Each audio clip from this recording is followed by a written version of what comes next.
तो ये जो करोड़पति ट्रेडर है, इसका बचपन कैसा था? मैं अपने घर से सोना जाते हुए देखा हूँ। जो भी शेयर मार्केट में इस सबको सुनने के बाद उतरना चाह रहे हैं, 5 चीजें जो उन्हें करनी चाहिए, 5 पॉइंट्स जो उन्हें नहीं करने चाहिए। अगर आपको स्टॉक मार्केट में आना है, आपके पास अलग अलग इनकम सोर्स होना चाहिए। और सबसे बड़ा मुनाफा? अभी मैं आपको बता देता हूँ, अभी एक मुनाफा चल रहा है मेरा। अगर टीम से मैं फोन मांग के आपको दिखाता हूँ, ठीक है, ये देखिए कितना चल रहा है। ये आज का मुनाफा है क्या भाई? सब बंद किया जाए फिर? मैं एस्ट्रोलॉजी को भी मानता हूँ, मैं न्यूमरोलॉजी को भी मानता हूँ। और उसका उपयोग करते हैं हम।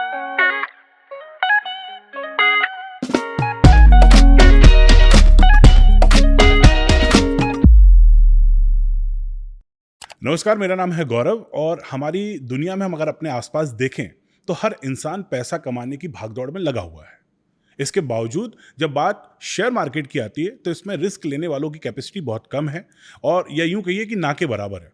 पर इसके बाद भी अगर हम पिछले कुछ सालों में नजर डालें तो बहुत सारी ऐप्स हैं जो चाहती हैं कि आप शेयर मार्केट में पैसा लगाएं, इसके लिए आपको प्रोत्साहित कर रही हैं। और शेयर मार्केट में, शेयर बाजार में कारोबार करने के लिए भी बहुत सारे लोगों की तादाद पिछले कुछ सालों में बढ़ी है। शेयर मार्केट में सफलता की कोई गारंटी नहीं है, लेकिन इसके बावजूद अगर किस्मत का साथ हो और साथ में आपको सही लर्निंग्स हो, सही एडवाइस मिल जाए तो काम बन सकता है। भाई, किस्मत तो मैं आपकी नहीं बदल सकता, लेकिन सही लर्निंग्स और एडवाइस के लिए मैं आज आरजे गौरव टॉक्स में आपकी मुलाकात एक ऐसे शख्स से करवा रहा हूं जिनका जन्म 1999 में हुआ। उस वक्त का बिहार और इस वक्त का झारखंड, इसका शहर है जमशेदपुर। और इस शहर में जन्म लेने वाले द चार्टिस्ट के फाउंडर और share market trader Manish Sinha आज मेरे साथ द आरजे गौरव टॉक्स में हैं और आज इनसे शेयर मार्केट को समझने की कोशिश करेंगे, आसान शब्दों में, आसान भाषा में। मनीष, बहुत बहुत स्वागत है आपका हमारे शो में। हाय गौरव भैया, कैसे हो? मैं एकदम बढ़िया हूं और अच्छा लगता है जब कोई भैया बोलता है, क्योंकि उससे ट्रस्ट और बढ़ जाता है। तो शो की शुरुआत में ही सबसे पहले जो बात मुझे बहुत अलग और बहुत अनोखी लगी वो ये कि आप बहुत कम एज में अपनी मेहनत से करोड़पति बन गए। तो ये जो करोड़पति ट्रेडर है, इसका बचपन कैसा था? बेसिकली देखिए भैया, अगर टिपिकली बताना चाहूँ, ठीक है, भैया बोलने में कोई इशू तो नहीं है ना? बिल्कुल नहीं, बिल्कुल नहीं, मुझे तो और अच्छा लग रहा है। ठीक है। बेसिकली क्या होता है ना भैया, देखिए, अगर इशू बताना चाहूँ तो हर इंडिया में हर दूसरा आदमी के पास एक इमोशनल स्टोरी है, ठीक है। अब ये सब जर्नी स्टार्ट कैसे हुआ? एक जमशेदपुर से मैं बिलोंग करता हूँ, काफ़ी लोग जानते होंगे, टाटा नगर नाम से फेमस है, ठीक है। तो जर्नी ये इस वे में स्टार्ट हुआ कि सबसे पहले काफ़ी सारे इंसिडेंट्स वगैरह होता है, बहुत डिटेल में नहीं जाऊँगा नहीं तो लगे कि इमोशनल कर रहा हूँ पब्लिक को, ठीक है। प्रैक्टिकली अगर लेके जाऊँ, हाथ टूटा, यहाँ पे ना 14 स्टिच लगा हुआ है, ठीक है। ये 14 स्टिच का मोटिवेशन है कि आज मैं यहाँ पे प्रेजेंट हूँ, ठीक है। अब ये हाथ टूटा, मुझे याद नहीं होगा, अप्रोक्सीमेटली 7 या 8 क्लास में मैं होऊंगा, हाथ टूटा। उस समय ना जाके फैमिली का कंडीशंस पता लगना स्टार्ट हुआ। हाथ टूटा, मैंने अपने लाइफ में पहले बार अपने फादर को रोते हुए देखा, ठीक है। यूजुअली क्या होता है, जब आप भी एक्सपीरियंस करेंगे, बचपन में गाड़ी आप गिरा दोगे या फिर छोटा मोटा चोट लग जाएगा तो ये डर नहीं लगेगा कि चोट लग गया, ये डर लगेगा कि घर जाएंगे तो पिताजी तो आज मारने वाले हैं, ठीक है। हाथ टूटा मेरा, ओके। ये हाथ ऐसा था ना कि पूरा फोल्ड होके पीछे घूम गया था और ये हड्डी यहाँ से बाहर निकल गया था, ठीक है। मैंने देखा, देख के पहले डर तो लग गया, रोना आया, ठीक है। और उसमें भी होता है ना कि आग में घी डालने वाला काम किया। वहाँ पे आस पड़ोस का जो लोग था ना, मैं बिहार से बिलोंग करता हूँ, तो क्या होता है वहाँ पे यूजुअली क्या होता है कि जैसी चोट लगा ना, तो मेरे को वहाँ से एक अंकल थे कि भैया थे, एग्जैक्टली याद नहीं है, उन्होंने वहाँ से डायलॉग चिपका दिया कि भाई अब सरकारी नौकरी नहीं होगा। सोचिए, हाथ टूटा हुआ है, डायलॉग यार अब सरकारी नौकरी नहीं होगा। बच्चा तो उस समय ये नहीं समझ में आया कि क्यों सरकारी नौकरी नहीं होगा, बट ये समझ में आ गया कि यार स्टिच पड़ेगा, हाथ टूट गया, हाथ टूटने के बाद सरकारी नौकरी नहीं होता है। अगर आपको पता होगा, आर्मी बैकग्राउंड में जो जाना चाहता है, हाथ होते वगैरह में 1 इंच दिया हुआ, इतने इंच से ज्यादा स्टिच पड़ जाता है तो आप नहीं जा सकते। वो दिमाग में आ गया। वो जैसे ही मैंने सुना ना, मैं और रोने लग गया जोर जोर से, ठीक है। उसके बाद रोते रोते घर गया। पहले सोचा था कि रो के ज्यादा घर जाऊंगा तो और मार पड़ेगा, तो कैसे ना कैसे बाहर जाके मैंने रोना वगैरह रोका, ठीक है। घर के अंदर घुसा, मम्मी देखी, मम्मी नॉर्मल है भी देख के कुछ करती, तब तक से मेरा छोटा भाई वगैरह मेरे साथ था, वो लोग दिखाया मम्मी को। अब मम्मी वहीं पे बैठ के रोने होने लग गई, क्या करके आ गया, ठीक है। पापा रूम से बाहर निकले, पापा देखे, देख के अभी वो कुछ बोलते, तब तक से चेयर में बैठ गए और खूब रो रहे। मैंने लाइफ में पहला बार देखा रोते हुए, मैं जेन्युइनली बता रहा हूँ। वो अब थोड़ा टाइम के लिए ना मुझे लगा ना कि मेरा हाथ टूट गया इसके लिए रो रहे हैं। आज मेरे को थोड़े टाइम पहले तक भी यही बात लगता था कि मेरा हाथ टूट गया इसके कारण पापा रो रहे थे, ठीक है। बट क्या हुआ, फिर उसके बाद लेके गया हॉस्पिटल, ओके। 200 रुपया लग रहा था एक्सरे कराने का और कुछ प्लास्टर वगैरह। अभी तो अलग हो गया प्लास्टर, पहले होता था चूना का पट्टी आता था, उसमें ऐसे रख के किया जाता था, ठीक है। हाथ और डॉक्टर सीधा किया, खूब दर्द दिया, खूब मैं रोया, ठीक है। अब इसमें भी एक चीज़ बहुत बुरा जो मतलब आज भी सोचता हूँ तो लगता है, ठीक है, सब प्लास्टर वास्टर होकर ना मैं ऐसे बैठा हुआ था चेयर में, ठीक है, मेरे को अपना याद है मेरे पापा ने कॉल किया था मामा को, मामा पैसा लेके आए फटाक से घर, ठीक है, 200 रुपया मामा से मांगना पड़ा, इतना बुरा कंडीशन हो गया था, ठीक है, मामा लेके आए पैसा, हम लोग गए वहाँ पे करा रहे थे, प्लास्टर वगैरह में सब में पैसा लग गया। जब हॉस्पिटल में था ना, हॉस्पिटल में ऑपरेशन थोड़ा मेजर हो गया था, हॉस्पिटल में मैं एडमिट था, वो टाइम हुआ ना कि लाइफ के बारे में जानने को मिला भैया, ठीक है, एक होता है ना कि अब लाइफ में अभी तक मैं क्या कर रहा था, मैं जहाँ से बिलोंग करता हूँ जेन्युइनली आपको बता रहा हूँ, वहाँ का बच्चों का सबसे बड़ा मोटिव क्या रहता है कि भाई अगर ITI वगैरह हो जाए या तो जीवन में कोई सरकारी नौकरी लग जाए, ठीक है, वही सब मेंटेलिटी रहता है। मेरा भी मेंटेलिटी में यही था, अरे यार 10th पास करना है, 10th पास हो जाऊं बस एक बार, फिर उसके बाद कहीं नौकरी कर लूँ, ये दिमाग में चलने लग गया था। बट वो जो हॉस्पिटल में था ना यार, जब लाइफ को देखा, बहुत चीज़ ऑब्जर्व किया, देखा कि यार बगल में पेशेंट पड़ा हुआ है, कोई मर रहा है, शांत हो रहा है, ये सब सीन देखा गया। और जब अकेले रहता हूँ ना, तब धीरे धीरे करके रियलाइज हुआ कि मेरे को लगा, फील हुआ कि यार बहुत ज़्यादा सपोर्ट मेरे को मेरे नानी घर से किया जा रहा। तो मेरे दिमाग में ये आया कि अरे यार तो पापा मम्मी क्यों नहीं कर रहे।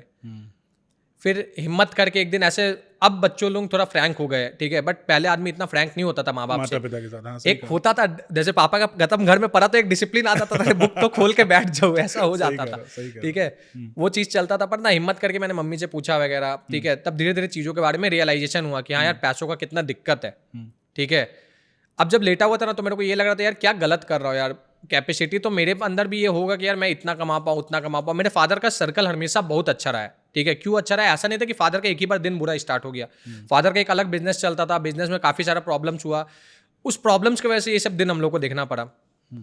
तो अब जब हॉस्पिटल में था, धीरे धीरे ना ये जब खाली टाइम आदमी के पास रहता है ना, तो एक कहावत है, खाली बुद्धि शैतान का घर है, ऐसा कुछ खाली कहावत है। दिमाग शैतान का घर। बट भाई मेरे लिए वो चीज़ अपोजिट रिएक्ट किया भैया, मैं जस्ट बता रहा हूँ, खाली दिमाग था, कुछ दिमाग में करने के लिए नहीं था। हर दिन ना ये रियलाइज हो रहा था भाई जीवन में कुछ करना है, जीवन में कुछ करना होगा। हाँ, अब दिमाग में ये नहीं था कि यार 10th बोर्ड देना है, अब दिमाग में ये था कि कुछ जल्दी से जल्दी कहीं नौकरी मिल जाए। मैं मैक्सिमम सोच रहा था अपने लेवल पे, तो भी मैं नौकरी का सोच पा रहा था। सोच लीजिए इतना बुरा कंडीशन था हम लोग, वो ऐसा नहीं है भाई आप जहाँ रहोगे उसके उसी अकॉर्डिंग हिसाब होता से है, सोचोगे, हाँ। ठीक है। तो ये चीज़ कंटिन्यूसली दिमाग में चल रहा था कि यार कहीं नौकरी मिल जाए ना, तो अब भाई थोड़ा पापा मम्मी के लिए भी कुछ करूंगा, हाथ टूट गया, इसमें बहुत पैसा लग गया, मामा से पापा ने कर्जा ले लिया, उसको भी चुकाना होगा, ये दिमाग में कंटिन्यूसली चलने लग गया उस समय, ठीक है। 7th या 8th क्लास के लगभग। हाँ 7th या 8th क्लास में। मैं आप बिलीव नहीं करोगे, अब ना थोड़ा ना सोशल मीडिया का जमाना आ गया, तो अभी भी बच्चों में मेच्योरिटी आ चुका है। आप मान लीजिए आज मैं 23-24 साल का हूँ ना, तो मैं अपने घर में इंश्योरेंस देख लेता हूँ, किसका इंश्योरेंस करना है, किसका नहीं करना है, ये सब चीज़। बट हम लोगों से जो पहले जनरेशन का था ना, उन लोगों के दिमाग में इतना मेच्योरिटी नहीं आता था पहले। हो सकता है इसका कारण हो कि हम लोग को इंटरनेट एक्सेस पहले मिल गया, ये सब चीज़ चला। जब डिस्चार्ज वगैरह होकर घर गया ना, ठीक है, तब से मैं फॉलो करने लग गया। आप नाम सुने होंगे रितेश अग्रवाल करके, ओयो के फाउंडर, ठीक है, उनके बारे में मैं जानने उनने लग गया, ठीक है। उनके बारे में मैं कभी कभी माइक्रोमैक्स का उस समय बहुत अच्छा बूम आया था इंडिया में, माइक्रोमैक्स का फ़ोन था पापा के पास, मैं उसमें सब शाम में पापा आते थे, मैं कभी कभी उसमें देखता था, कभी कुछ करता था, थोड़ा थोड़ा उनके बारे में ना नॉलेज होना स्टार्ट हो गया। अब धीरे धीरे करके वो सारा प्रॉब्लम सॉल्व हुआ। अब मैं रितेश अग्रवाल भाई को बहुत अच्छे से फॉलो करता था, तो एक समझ में आया कि अब जीवन में कुछ स्टार्टअप रिलेटेड करना है, ये रियलाइजेशन हो गया, ठीक है। आगे मैं आपको हो सके तो बताऊंगा स्टार्टअप वगैरह, मैंने बहुत चीज़ हाथ पैर मारा, वो एक रियलाइजेशन पीरियड था भैया, ठीक है। 10th में जाके मैंने बोर्ड एग्जाम दिया, ठीक है, 10th में मैं पास भी हो गया, अच्छे मार्क्स से पास हुआ, ठीक है, 72% मेरे लिए अच्छा मार्क्स था। बट उसमें भी एक झटका लग गया। क्या झटका लग गया, मैं जहाँ से बिलोंग करता हूँ ना, वहाँ पे टिस्को अप्रेंटिस एक एग्जाम होता है। अब लोगों को नहीं पता होगा, ऑडियंस को नहीं पता होगा टिस्को अप्रेंटिस क्या होता है। बेसिकली टाटा ग्रुप है ना, उसका एग्जाम होता है। टाटा अपने में पूरा एक मान लीजिए एक अलग भारत टाटा अपने में है। आपको नहीं पता होगा, मैं आज इस पॉडकास्ट में बता रहा हूँ, टाटा का अपना यूपीएससी का भी एग्जाम होता है। जैसे यूनियन पब्लिक सर्विस कमीशन होता है ना, वैसे Tata public service commission exam होता है, ऐसा तो टाटा अप्रेंटिस एक एग्जाम होता है। मैं उसके लिए बहुत अच्छे से प्रिपरेशन कर रहा था, मेरा अच्छा प्रिपरेशन हो गया था बहुत ज़्यादा, ठीक है। बट क्या हुआ कि लास्ट में उन्होंने रूल निकाल दिया कि यार 72% मार्क्स, मतलब 75% मार्क्स चाहिए, 72% मार्क्स था, वो भी मेरा डाउन हुआ, ठीक है, प्लान ड्रॉप हुआ। फिर 11-12 मैंने किया, 11-12 में बहुत अलग अलग चीज़ों पे मैंने ट्राई किया, ठीक है। उन सब चीज़ों के दौरान मेरे को रियलाइज हुआ कि भाई मेरे को मार्केट करना है, ऐसा जर्नी चला ओवरऑल। तो लाइफ का काफ़ी फेज आपने बचपन में ही देख लिया था, है ना। 12th क्लास एक मिडिल क्लास आदमी जो होता है या एक नॉर्मल इंसान जो होता है, उनकी ज़िंदगी में एक वो दौर होता है जहाँ तक वो अंदाज़ा लगा चुके होते हैं लगभग कि उन्हें आगे क्या करना है, किस दिशा में जाना है। आपका 12th क्लास में क्या हाल था? हाल बताओ ना भैया, बहुत खराब था। ठीक है, पहले तो सबसे पहले मैंने ना गलती एक कर दी। गलती तो अब लगता है कि बहुत सही किया मैंने। ठीक है, हम लोगों के यहाँ ऐसा होता है ना, 10th के बाद स्कूल चेंज होता है, क्योंकि मेरा स्कूल जो मैं जिसमें पढ़ता था वो 10th तक ही था। ठीक है, उसके बाद 2 ऑप्शन रहता है, या तो आप कॉलेज जाइए या तो आप स्कूल जाइए। अगर आप कॉलेज जाते हो तो कम फीस में हो जाता है। ठीक है, और स्कूल में जाने के लिए एंट्रेंस एग्जाम देना पड़ता है। तो विद टाइम मेरा मैथ्स वगैरह बहुत अच्छा था, मैंने एंट्रेंस एग्जाम दिया, क्वालिफाई हो गया। 11-12 में मैं कॉलेज गया, मैं स्कूल गया। ठीक है, 11-12 में स्कूल में मैंने 11th क्लास में यूट्यूब चैनल स्टार्ट कर दिया। ठीक है, तो 11th में तो पूरा फोकस मेरा उस यूट्यूब में चले गया। क्या चला रहे थे उस पे यूट्यूब? उसमें मैं डाल रहा था कि सोशल मीडिया पे कैसे ग्रो कर सकते हैं। ओके। खुद मेरा फॉलोवर था, मान लीजिए बहुत होगा अपने से दीदी भैया सबसे सब्सक्राइब करवा के बड़ा होगा 100-200 होगा। ठीक है, और मैं इंस्टाग्राम में मान लीजिए बहुत होगा ना, तो मैंने फेक फॉलोअर्स बढ़ा के 1000 बनाया था। और मेरा यूट्यूब का आज भी शायद होगा तो डाला हुआ था। ठीक है, how to get your first 1 million followers, how to get Instagram verification, ऐसे ऐसे मैं वीडियोस डालता था। ठीक है, चला। ठीक है, उस वीडियो में मैंने इंट्रो भी बना लिया था अपना बहुत अच्छा। सो ऐसा टाइप का मैं कुछ इंट्रो बोलता था, तो hello guys, here this side Manish और you are welcome on my YouTube channel, ऐसे करके। ठीक है, तो स्कूल में दोस्त लोग थोड़ा मजाक वगैरह भी उड़ाते थे। ठीक है, मतलब होता है ना फनी मजाक, खराब मजाक नहीं होता। 2 मजाक होता है, एक फनी मजाक होता है और एक खराब जो दिल में चुप जाए, वैसा मजाक उड़ाते थे दोस्त लोग, पर दिल में नहीं चुपता था, फनी मजाक रहता था। ठीक है, वो चला चला चला। ठीक है, 12th में जाके ध्यान ही हट गया भैया पढ़ाई से, पूरा ध्यान हट गया। ये जो यूट्यूब चैनल बना लिया था, फॉलोअर तो आपने सबसे करवा के कर लिए थे, व्यूज कितने आते थे उस वक्त? व्यूज देखिए मैं आपको बता रहा हूँ, उसमें ना एक वीडियो मेरा चल गया, वो भी जानते हो कब चला? मैंने वो वीडियो को डाला था, मान करके चलिए 11th या 12th में, एग्जैक्टली अब मुझे डेट याद नहीं है, 12th में मैंने डाला होगा। 12th के बाद मैं ड्रॉप लिया था। ठीक है, जेई मेंस का प्रिपरेशन के लिए ड्रॉप लिया जाता है, मैं आपको अच्छे से उसका बताता हूँ। ठीक है, और मैं जब कॉलेज आया ना, मेरा एक वीडियो चल गया, और आप बिलीव नहीं करेंगे, वो एक वीडियो में मेरा ना 200K से ज़्यादा व्यूज चले गया। 2 लाख। और उससे मैं कॉलेज में पहुंचा। ठीक है, मेरे को उससे रिवेन्यू भी आ गया था। क्या बात करो, उससे ही रिवेन्यू भी आ गया था। अरे मेरा सब्सक्राइबर बढ़ गया था, उसमें 5-6 हज़ार सब्सक्राइबर हो गया था। वही तो मेरे को पैसा दिया स्टॉक मार्केट के लिए, वो भी मैं आपको बताता हूँ। बट 12 में क्या हुआ ना, हर किसी का प्लान्ड नहीं रहता है। ठीक है, एक मेरे पापा बोलते हैं कि मिडिल क्लास का एक बहुत बड़ा दिक्कत है भाई बेटा। क्या दिक्कत है? कि मिडिल क्लास को जो पत्ता में खाना है ना, उसी पत्ता से छुपाना है। ठीक है, अल्लाह की तरफ ये कहावत चलता है, आपने सुन रखा होगा। सही बात है कि नहीं? ये इसलिए भी सुन रखा है क्योंकि झारखंड एक वक्त पे मेरी कर्म भूमि रही है। मैं 2008 से लेकर 2016 तक रांची जो है, रांची, हाँ, कैपिटल, वहाँ पे था as an radio jockey 92.7 big FM पे काम कर रहा। तो झारखंड से मैं बहुत अच्छे से परिचित हूँ, वहाँ की हवा से, वहाँ के आवाम से, सबसे। तो आप बता रहे थे कि 12th पिताजी की वो जो स्टोरी है। तो अब क्या हुआ, जब मैंने 12 दिया था इतना फनी इंसिडेंट रहा था मेरे साथ 12 में, आपको क्या बताऊं। ठीक है, 12th का एग्जाम जब चल रहा था, ठीक है, हम लोग 3 दोस्त थे, मेरा हमेशा से 3 दोस्तों का ग्रुप रहा है। ठीक है, विवेक, अंकित और मैं। ठीक है, अब 12th का रिजल्ट आया। ठीक है, आप अगर ये चीज सुन लेकर आपको हंस दोगे बहुत बड़ा। ठीक है, रिजल्ट आया, मैंने परसेंटेज कैलकुलेट किया, परसेंट कैलकुलेट करना पड़ता था, मेरा आया 62%। ठीक है, मैं डिप्रेशन में चले गया, 1 घंटा के लिए मैं डिप्रेशन में चले गया। ठीक है, 1 घंटे के लिए, 1 घंटे के लिए मैं आपको बता रहा हूँ, ये फिर भी अच्छा डिप्रेशन है। 1 घंटा क्यों गया मैं आपको वो भी बता रहा हूँ। ठीक है, अब मैं 1 घंटा के लिए चले गया, अब मैं 1 घंटा के लिए सोच रहा हूँ कि अरे क्या होगा अब लाइफ में। पर मेरे मदर फादर भाई, जब मजाक नहीं करो, इतने ज्यादा अच्छे हैं, मेरे पापा मम्मी दोनों बहुत खुश। ठीक है, 62% अच्छा है बेटा, कर लोगे तुम लाइफ में, भरोसा है, ऐसा ऐसा बोल रहे हैं। अब मैं डिप्रेशन में चले गया, मैं सोच रहा हूँ क्या करूँ जीवन में, क्या करूँ। तब तक मेरा दोस्त विवेक का कॉल आता है, अबे मनीष रिजल्ट देख लिया क्या? तब बोले हाँ भाई देख लिए। ठीक है, पर क्या बोले भाई, क्या ऐसा कुछ अच्छा उतना नहीं है। ठीक है, तो वो बोलता है कि अबे भाई कुछ दिक्कत हो गई है। तब बोले क्या भाई? अबे रिजल्ट के नीचे देखना क्या लिखा है। तो मैं ऐसे रिजल्ट के नीचे देख रहा हूँ क्या लिखा है भाई, ये परसेंटेज लिखा है, ये लिखा है, और नीचे लिखे रहता था ऐसे CGPA कैलकुलेट किया जाता है। मैंने वो बताया, अरे नहीं भाई थोड़ा सा उसके ऊपर देख। तो मैंने बोला मेरा ग्रेड लिखा हुआ है, किसी में C आया है, किसी में B आया है। ठीक है, बस मैथ्स में ही भाई एक अच्छा ये आया है। बोला नहीं भाई थोड़ा और नीचे देखना, उसमें एक कैटेगरी कुछ बता, उसमें क्या लिखा है। मैंने बोला उसमें मेरा पास लिखा है। ठीक है, तो वो बोला भाई मेरा तो उसमें कंपार्टमेंट लिखा हुआ आ रहा। तो मैं भी पागल हूँ, मैंने बोल दिया ना, अबे उसको कंपार्टमेंट नहीं बोलते, उसको फेल बोलते हैं। फिर मैंने उससे पूछा कि अबे किस में फेल हो गया। ठीक है, तो बोला कि भाई केमिस्ट्री में नहीं पता क्या हो गया, मैंने वहाँ पे ना कुछ ग्रेड खराब लिखा हुआ आ रहा है, ई लिखा हुआ आ रहा है, EF कुछ लिखा हुआ आ रहा था, एग्जैक्टली मेरे को याद नहीं है। तो मैंने बोला भाई उसी को फेल बोलते हैं, यार तुम फेल हो गया। ठीक है, और डिप्रेशन से मेरा 1 घंटा का था, वो डिप्रेशन मेरा ऐसे नॉर्मल हो गया कि चलो भाई एक दोस्त तो फेल हुआ है, मैं कम से कम पास तो हो गया। तो 3 इडियट्स में सही बोला है ना कि हम फेल हो जाए बुरा लगता है, दोस्त पास हो जाए तो ज्यादा बुरा लगता है। पर अगर दोस्त फेल हो जाए तो आपको अच्छा लग जाता है। लोग सेल्फिश बोलेंगे, बट मैं आपको विवेक का भी बताऊं ना, आज के टाइम में विवेक भी अंधा लेवल पे कुछ काम कर रहा है, मैं आपको वही बताऊंगा। ठीक है, फिर तक से ना अंकित का कॉल आया मेरे को। ठीक है, अबे मनीष तेरे घर के बाहर खड़े आ ना। ठीक है, मैं गया अंकित के पास मिलने के लिए। हाँ अबे मनीष कितना परसेंटेज आया? तो मैं उदास हो गया उसके सामने कि भाई 62-63% कुछ ऐसे आया। तो अंकित बोलते हैं वाह भाई तुम तो फाड़ दिया भाई। हम बोले क्यों भाई मेरा तो 55% आया। 55 है। मेरे को और कॉन्फिडेंस आ गया। एक स्पेल और ऊपर आ गए। क्यों जाते हो क्यों? क्योंकि मैं ही केवल अपने दोस्त है फर्स्ट डिवीजन में पास हुआ। 60% के ऊपर फर्स्ट डिवीजन हो जाता है, 60% से नीचे सेकंड, और विवेक का तो कोई डिवीजन ही नहीं था। ठीक है, अब मैं ओवर खुश में ओवर पंप अप कि अरे अब तो लाइफ में कुछ कर लेंगे। ठीक है, वो पंप अप रहा थोड़े टाइम तक। ठीक है, फिर मैं इतना बेवकूफ भैया, मैं आपको क्या बताऊं, मैंने जेईई मेंस का एग्जाम नहीं दिया। मैं साइंस का स्टूडेंट और उसी के लिए ड्रॉप लिया था। मैं नहीं मैंने ड्रॉप तो अलग स्टोरी। 12th का रिजल्ट जो आता है ना, उसके पहले आपको जेईई मेंस का फॉर्म भरना पड़ता है, एग्जाम देना पड़ता है। मैंने नहीं दिया। और हर जो कोई साइंस करता है ना, अगर मान लीजिए 100 लोग साइंस कर रहा ना, तो 98 लोग जेईई मेंस का एग्जाम देता है। मैंने नहीं दिया। ठीक है, क्यों नहीं दिया आप बोलो, क्यों नहीं दिया भाई मेरे को पता ही नहीं था भैया कि लाइफ में क्या करूं। बिल्कुल नहीं पता था लाइफ में क्या करूं, मैंने नहीं दिया जेईई। तो मतलब यूट्यूब वीडियो बन रहे हैं बस, और थोड़ा सा वीडियो भी तो बंद हो गया ना जब प्री बोर्ड आता है ना, 12th का जब बोर्ड एग्जाम आता है ना, तो प्री बोर्ड आता है। ठीक है, जब प्री बोर्ड आता है ना, टीचर लोग ऐसे धमकी देता है क्लास के बीच में खड़ा होके कि भाई देख लो जिसका प्री बोर्ड में कम आया एडमिट कार्ड नहीं मिलेगा। एडमिट कार्ड नहीं मिलेगा तो भाई अब ऐसे में आदमी का हालत खराब हो जाता है कि भाई एग्जाम में नहीं बैठने मिलेगा। तो क्या यूट्यूब, क्या फलाना, क्या ढिमकाना, सब बंद, खाली पढ़ाई पे कॉन्सेंट्रेशन। ठीक है, तो इतना कॉन्सेंट्रेशन करके भी 62-63% तक अपन आ पाए।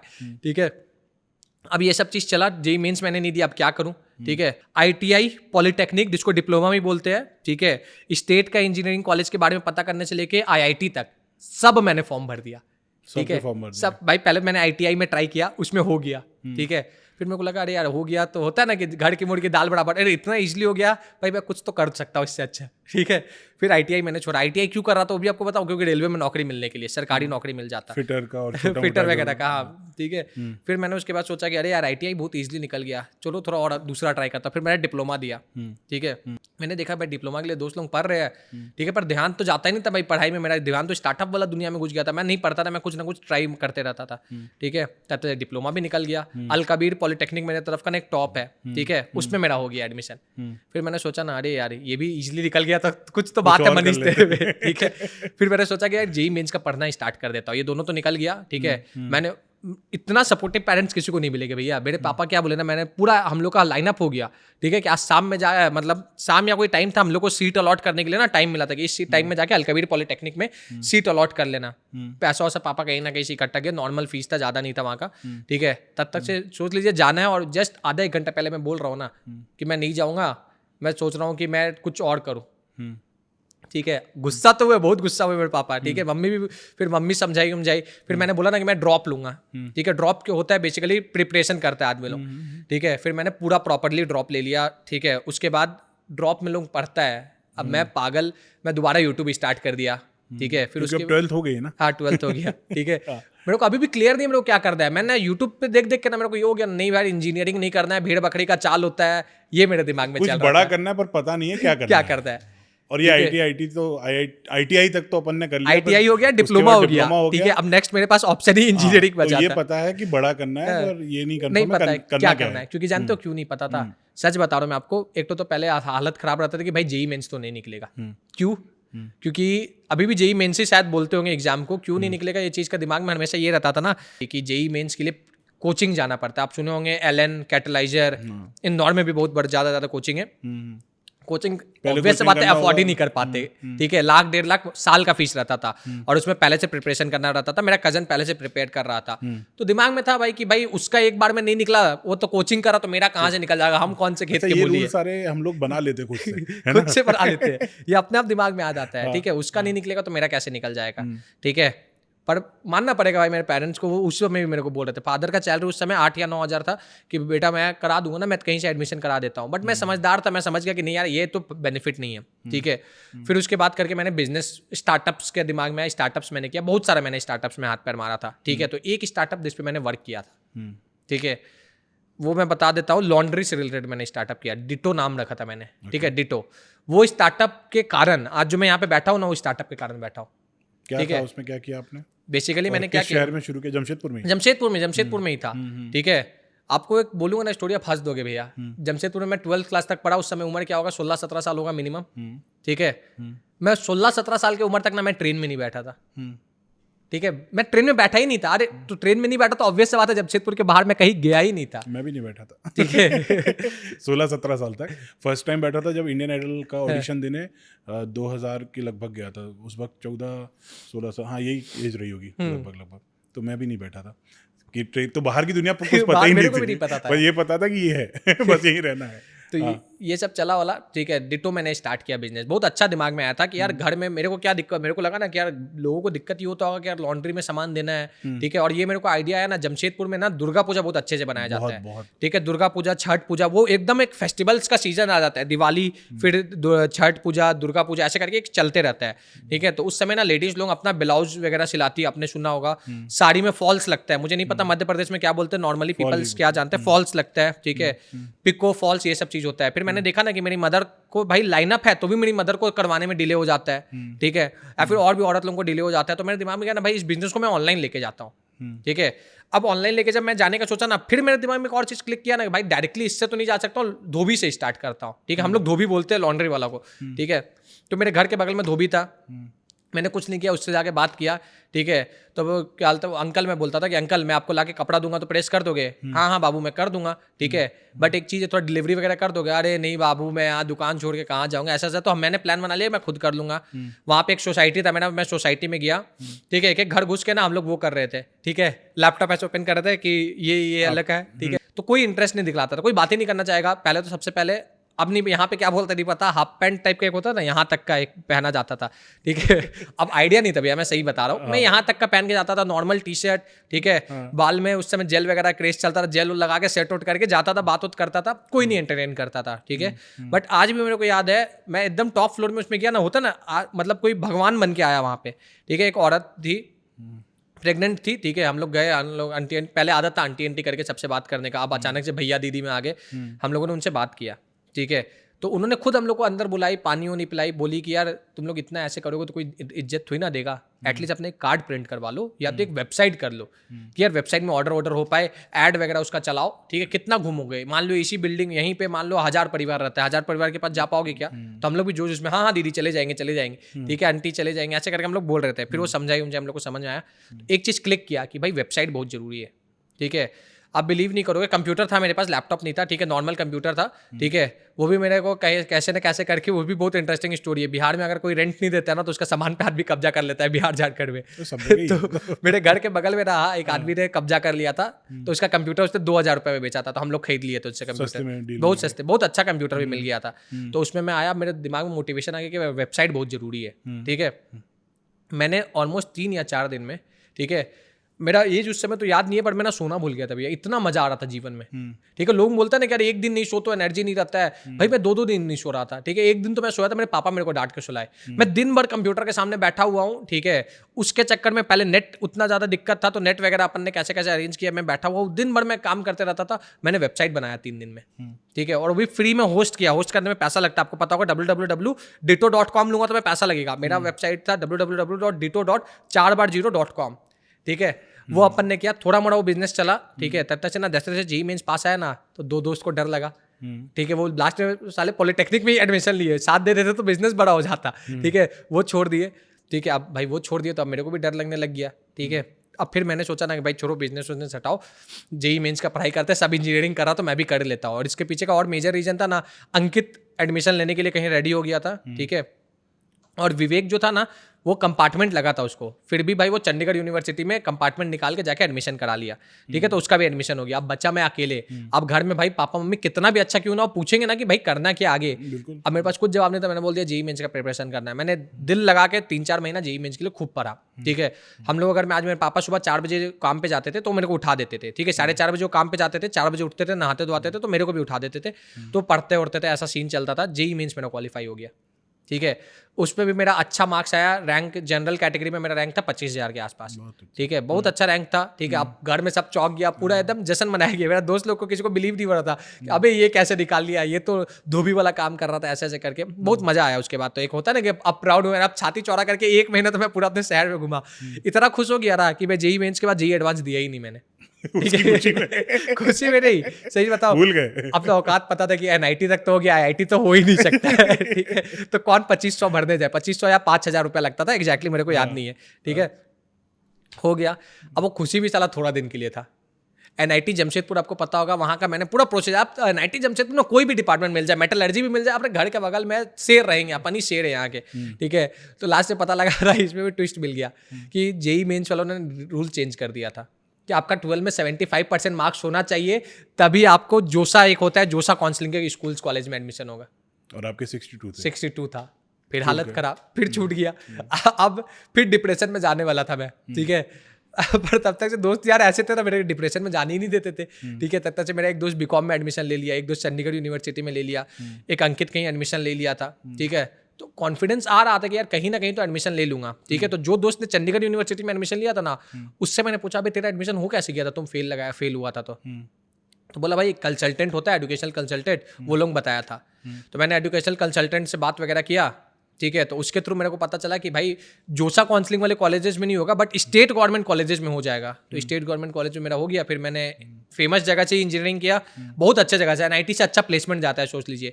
मेरे को प्लेसमेंट में बिल्कुल इंटरेस्ट नहीं था, तो भी मेरे को भी प्लेसमेंट को अपॉर्चुनिटी मिल रहा था। मेरा बिजनेस पार्टनर जो कॉलेज में मिला उसको भी इंटरेस्ट नहीं था, उसको तक प्लेसमेंट मिल गया, इतना अच्छा मेरा कॉलेज था, ठीक है। तो ये अच्छे कॉलेज में अपन आके लास्ट में लैंड किए। तो ऐसा रहा पूरा 12th के बाद का जर्नी, इतना अप्स एंड डाउन्स वाला। उसमें यूट्यूब भी था, एनआईटी भी थी, आईआईटी था, आईटीआई भी था, ITI भी था, डिप्लोमा भी था, डिप्लोमा सब कुछ चल रहा था। तो मतलब गिरते संभलते ये अंदाजा लग गया कि पहुंचना कहाँ है। पहुंचना लास्ट में भेड़ बकरी वाले चाल, इंजीनियरिंग में ही आना था, ये आइडिया लग गया था। अच्छा, लेकिन ये मतलब मैं कहूँ कि झारखंड से निकल के इंदौर आना, या इंदौर ही क्यों आना, इसके पीछे की क्या स्टोरी है? इंदौर कैसे आ गए आप?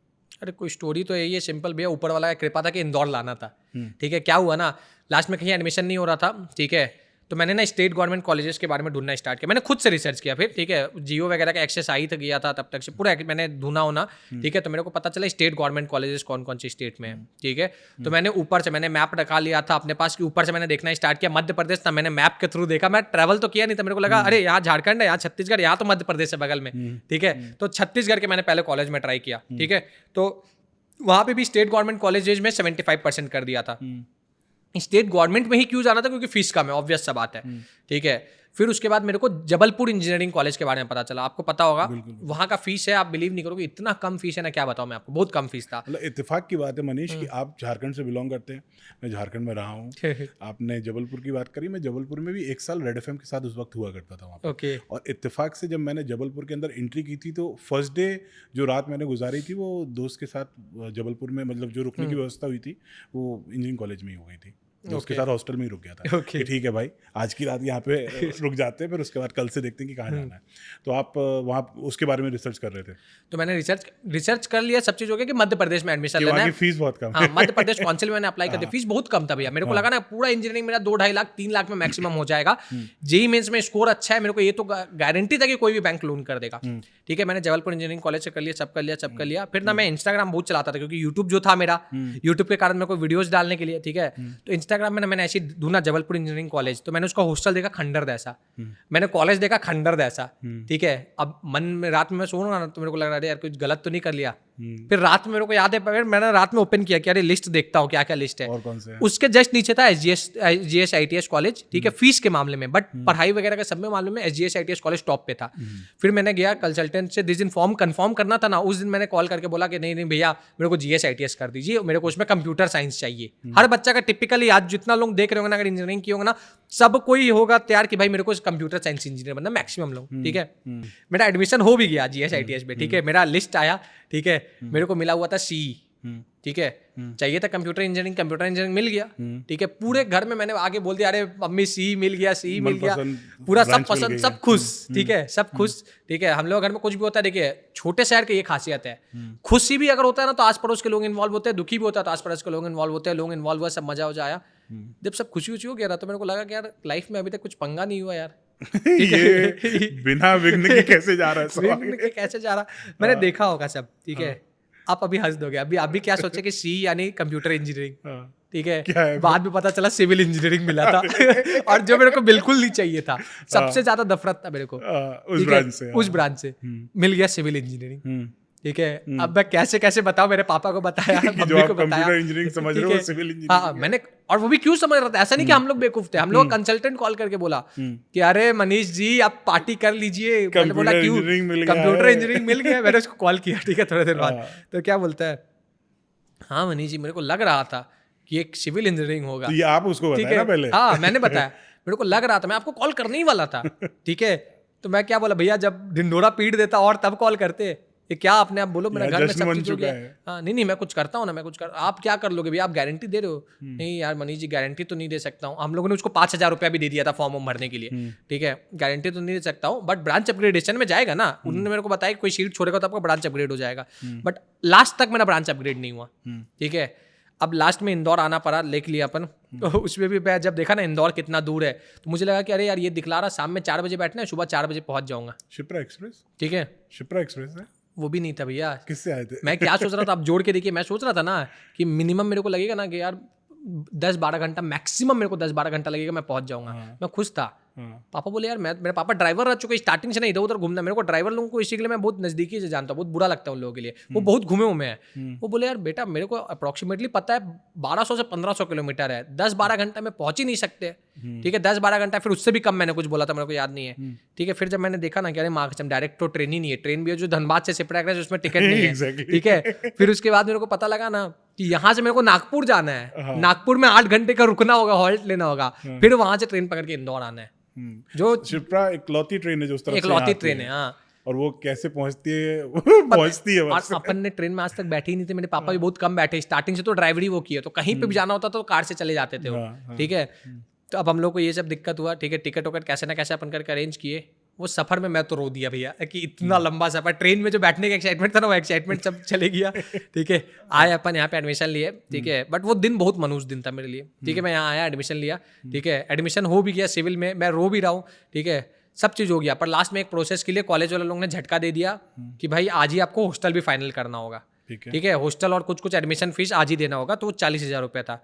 हम लोग गिन के घर से एग्जैक्टली जितना फीस में लिखा था ना, उससे बस 1,000 रुपया या फिर 2,000 रुपया ज्यादा लेके आए होंगे। अब समझ में आ रहा है ना कि क्यों सब अच्छा हो रहा था। ठीक है, वो अपन लेके वहाँ पे हुआ। मेरे साथ देखिए क्या है ना कि मतलब नेचर में बहुत हेल्प किया है मैंने, नेचर मतलब कुछ ना कुछ यूनिवर्स ने बहुत हेल्प किया है। ठीक है, मैं आया यहाँ पे, एडमिशन वगैरह का अब प्रोसेस स्टार्ट हुआ। शाम तक एडमिशन कराना था, दोपहर में अपने को पता लगा कि 40,000 रुपया और जमा करना है। ठीक है। पापा घर करके कॉल की मम्मी को बोले कि वापस आ रहे हैं हम लोग, तो मम्मी बोली क्या हो गया? तो बोले कि 40,000 रुपया लग रहा, अब वो कहाँ चलाए, अभी तो सब चीज़ करोड़ के 25-30,000 रुपये इकट्ठा करके अपन आए थे यहाँ पे। ठीक है, अब मम्मी बोली कि अरे इतना जल्दी हार कैसे मानेंगे, बेटा निकाला इतना मुश्किल से, और मैं घर का अपना पहला लड़का हूँ जो बाहर निकल के पढ़ाई किया हूँ, और मैं तो शायद घर का पहला लड़का हूँ जिसने इंजीनियरिंग किया है, और अभी भी मैं पढ़ रहा हूँ, मुझे PhD तक पढ़ने की इच्छा है। ठीक है, पर जिनके पास मैंने ना 12 में फिजिक्स पढ़ा था ना, वो सर मेरे को बहुत मानते थे कि यार बच्चा ये मतलब मान लो गरीब घर का है, फिर भी JEE मेंस वगैरह निकाल लिया। उन्होंने मेरे पापा का भी स्ट्रगल देखा है, सब चीज़ देखा है, एक बार भी बोलना नहीं पड़ा। वो डायरेक्टली रेडी हो गए कि भाई मैं तुमको 40,000 रुपया दे रहा हूँ, बेटा पढ़ रहा है तो क्यों रुकना। उन्होंने दिया पैसा, कैसे कैसे करके ट्रांसफर हो। मेरी मम्मी को उतना टेक्नोलॉजी नहीं आता है, भाई था छोटा भाई था, उसने कैसे कैसे करके ट्रांसफर करवाया, बैंक वगैरह से करके एडमिशन हो गया। एडमिशन तो हो गया, वापस जब मैं आ रहा था मैं फूट फूट के रो रहा था कि अरे सिविल मिल गया है।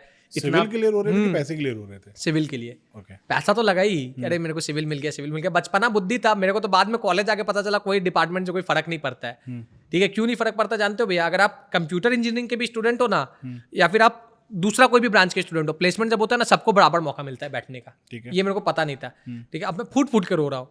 ठीक है, जब मैं घर और आया, सब चीज़ नॉर्मल हो गया। ठीक है, सब चीज़ समझ में आया। फिर अब होता है भगवान का कृपा था, तब तक से किसी ने सीट छोड़ा और मेरे को IT मिल गया। कंप्यूटर इंजीनियरिंग जैसे ही ब्रांच होता है IT, बस यही फर्क था कि कंप्यूटर इंजीनियरिंग का फीस था 4.5 लाख, हम लोगों का फीस था 6 लाख, 2.5 लाख रुपया ज़्यादा था। ठीक है, बट अब हो गया तो अब तो आदमी नहीं सोचेगा ना, अरे IT मिल गया, खुश हो गया, वापस आया कॉलेज। अब वापस आने के लिए ट्रेन के लिए पैसा नहीं था।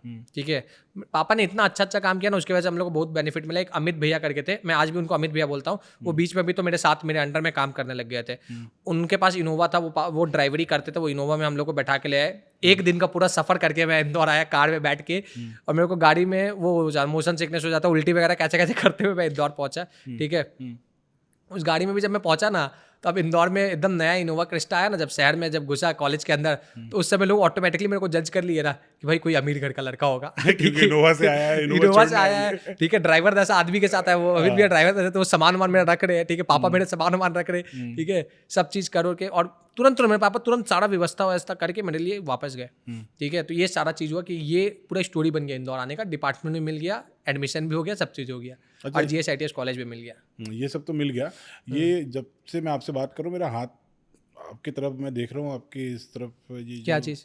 उंगलियों में सोना, यहाँ सोना, गले में सोना, ये सारा शेयर मार्केट से कमाया गया? देखिए या इसके पीछे भी कोई स्टोरी है? देखिए क्या है ना, सबसे सिंपल बताता हूँ, हर कोई देखता है ना, सबसे पहले बोलता है कि कोई भी देखता है, देखिए यंग है अपन, मेरा मतलब पूछने का ये भी है कि कभी ऐसा ख्याल नहीं आता है कि 4 लोग देखते होंगे तो बोलते होंगे कि शोबाजी कर रहा है यार, देखो दिखाता रहता है कितना गोल्ड पहना है मैंने। बोलते हैं भैया पीठ पीछे लोग तो ये भी बोलते हैं ना कि बाप का पैसा उड़ा रहा, ठीक है, तो मैं बोलता हूँ उड़ा रहा हूँ भाई बाप का पैसा, जब बाप नाम भी तो अपना बाप का हो रहा है ना यार, ठीक है, भले मैं अपना पैसा से खरीद रहा हूँ, जब इज्जत खराब था तो कोई तो नहीं बोलने आता था कि अरे, उस समय भी लोग क्या बोलेंगे कि अरे यार देखो फटा कपड़ा पहन रहा, ये कर रहा, वो कर रहा। आज इज्जत अपने से कमा रहा हूँ, अपने से पहन रहा हूँ, एक दिन में एक खरीद सकता हूँ मैं हर दिन, ठीक है, बट अब पहनता क्यों वो मैं आपको बता रहा हूँ, मोटिवेशन है मेरे लिए। मैंने अपने लाइफ में पूरे जीवन भर, ठीक है, जब से मेरे को होश संभाला हूँ जीवन का देखा हूँ मैं अपने घर से सोना जाते हुए देखा हूँ। कॉलेज में एडमिशन करना है, सोना गिरवी रखो, बच्चे का एडमिशन करवाना है कहीं पे, सोना गिरवी रखो, बच्चा का फीस घट गया वो सोना गिरवी रखो, कॉलेज एडमिशन आने आने तक मैंने अपने घर में सारा सोना गिरवी रखवा दिया था, ठीक है, ऐसा नहीं गलत सेंस में, भले पढ़ाई के लिए रखवाया था, हाथ टूटा था उस वक्त रखवाया था कुछ रीजन से, बट मैंने सारा सोना गिरवी रखवा दिया था। जब से मैंने कमाना स्टार्ट किया है ना, सबसे पहले सोना सबसे पहले नहीं भी, अब हर 2-3 महीने में मैं खरीदते रहता हूँ मार्केट में, कुछ एक मैंने टारगेट बना के रखता हूँ मैं, अगर हिट होता है मैं मम्मी को बोलता हूँ मम्मी जो खरीदना है खरीदो, उनका ब्लेसिंग्स के कारण आज हूँ, और ये सब जो पहनता हूँ ना ये एकदम नॉर्मल है अब। अच्छा, वो वाला सीन आपके साथ हुआ है कि जो हिंदी फिल्मों में अक्सर होता है, लीजिए मंत्री जी अब मेरी माँ का सोना मुझे वापस दे दीजिए? ऐसा तो नहीं हुआ कि लीजिए मंत्री जी वापस दे दीजिए, मैंने मम्मी से खुद पूछा, पहले जब मैं कमाने लग गया ना, मैं मोटिव पे था, माँ बाप का कर्जा उतार देता हूँ यार, बहुत मेहनत से उन्होंने कर्जा लिया, मेरे ऊपर एजुकेशन लोन था, एजुकेशन लोन मैंने 3rd ईयर में अपने कॉलेज का चुका दिया, मैं उतना कमाने लग गया था। उसके बाद कॉलेज के साथ में?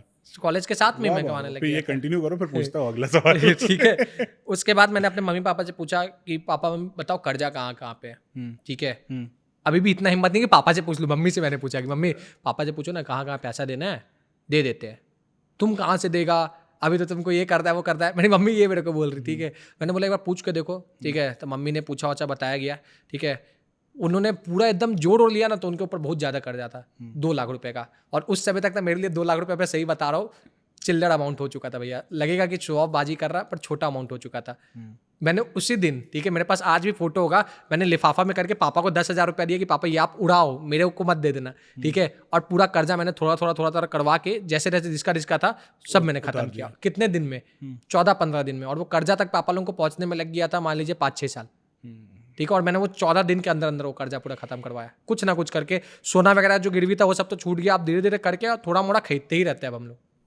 तो सोने से जुड़ी ये स्टोरी है, ये कि स्टोरी सिर्फ जाते हुए देखा था तो अब मेरे को लगता है आ रहा है, मैं पहन रहा हूँ, और लोग बोलते हैं अभी भी, आप मान लीजिए अभी मैं बैठा हूँ ना यहाँ पे, अगर बाहर जाऊंगा ना, ठीक है, अभी अपन जवानी है तो यार थोड़ा लफंडरपंती कभी कभी आ ही जाता है, तो लोग देखेगा कि बोलेगा कि अरे देखो बाप का पैसा उड़ा रहा है, मैं बोल रहा हूँ हाँ मेरा बाप है अमीर भाई, मैं अमीर तो मेरा बाप अमीर, पिता का ऐसे मैं नाम डायलॉग ऐसा, चिपकाता हूँ। पिता का नाम ऐसा हो तो अच्छा भी अच्छा भी है, लगता और मैं तो कहूँ कि हर माता पिता को ऐसा बेटा मिले जो उनके लिए ऐसे काम करे कि अगर सोना जाते हुए देखा है तो सोना को वापस लाना है, और नाम अगर पिता का ऐसे हो रहा है कि पिता का पैसा उड़ाता होगा तो हाँ ठीक है भाई, हम अच्छे तरह से उड़ा रहे हैं। तो अच्छा है ना, बाप का नाम हो रहा, बहुत पैसा वाला बाप होगा इसका, अच्छा ऐसा सोच में आता है। अच्छा, अब कॉलेज की बात हो गई, जन्मभूमि की बात हो गई, कर्मभूमि की बात हो गई, अब बात करते हैं शेयर बाजार में एंट्री की। तो ये एंट्री कैसे हुई है? आपने बताया कॉलेज में ही शुरू कर दिया था आपने? कॉलेज से भी पहले मेरा तो बोल रहा हूँ आपको, जो ड्रॉप ईयर था ना उसमें मैंने इतना एक्सपेरिमेंट किया है ना कि आज मैं जो हूँ उसके वजह से हूँ। ओके। ड्रॉप ईयर में मेरे को वीडियो एडिटिंग आया, मेरा एक वीडियो एडिटिंग का कंपनी चलता है, ठीक है। ड्रॉप ईयर में मेरे को वेबसाइट बिल्डिंग आया, मैंने उसके कारण बहुत चीज़ किया, ठीक है। ड्रॉप ईयर में ही जब कुछ नहीं समझ में आया ना क्या करूँ, ठीक है, तो मेरा एक दोस्त जो बीकॉम में एडमिशन ले लिया था, आशीष नाम था उसका, उसने बनारस हिंदू यूनिवर्सिटी में एडमिशन लिया था, बहुत अच्छा यूनिवर्सिटी है, ठीक है। वो आया हुआ था छुट्टी में, ठीक है, उसका पहले 1 साल पहले एडमिशन हो गया था, वो आया हुआ था छुट्टी में। जब वो आया हुआ था ना तो उसने मेरे को बताया आके कि भाई मेरे यहाँ तो ना सब कोई इंटर्नशिप वगैरह कर रहे हैं, ठीक है। तो मैंने बोला भाई ये क्या होता है इंटर्नशिप, ठीक है। तो बोला कि भाई इंटर्नशिप करने से कुछ कुछ पैसा वैसा मिलता है, ठीक है, लोग पैसा कर रहे हैं। अब फिर बात आता है तो इंटर्नशिप का बात कहाँ से आया डायरेक्टली, तो हम लोग को इतना कोई बच्चा होता नहीं है कि समझदार है कि आगे इंटर्नशिप का बात करने लग जाए।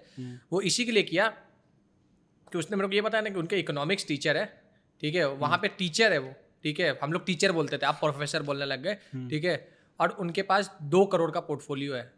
अब वर्ड आगे पोर्टफोलियो मतलब उनके पास 2 करोड़ का स्टॉक्स था, ऐसा कुछ ऐसे ही बताया, एग्जैक्ट नंबर याद नहीं है, ऐसा था, ठीक है। तो मैंने पूछा भाई कहाँ से पैसा लाए भाई, ऐसे ही डायरेक्ट सेम डायलॉग, अभी कहाँ से पैसा लाए होंगे भाई। तो बोले कि भाई जब मैं कॉलेज में वो एडमिशन लिए थे ना, उस टाइम से वो कर रहे थे ये वो, ठीक है। तो उन्होंने हम लोगों को गाइड किया कि भाई इंटर्नशिप करो, वहाँ से जो पैसा आएगा उससे कर सकते हो। तो इंटर्नशिप हम लोग ढूंढे, जमशेदपुर में इंटर्नशिप अब कहाँ मिले, ठीक है। फिर एक प्लेटफॉर्म था इंटर्नशाला, ठीक है, शायद प्रचार भी हो जाए इंटर्नशाला का, ठीक है। इंटर्नशाला प्लेटफॉर्म में मैंने ओपन किया, मैंने इंटर्नशिप ढूंढा जमशेदपुर में, और बाय लक बहुत सारा इंटर्नशिप था, ऐसा नहीं था कि नहीं था, मैं झूठ नहीं बोलूंगा अरे गांव था नहीं था, ऐसा नहीं था 10-15 से ज्यादा इंटर्नशिप था, ठीक है। उसमें से एक इंटर्नशिप मेरे को मिला ऑटो बडी, ठीक है।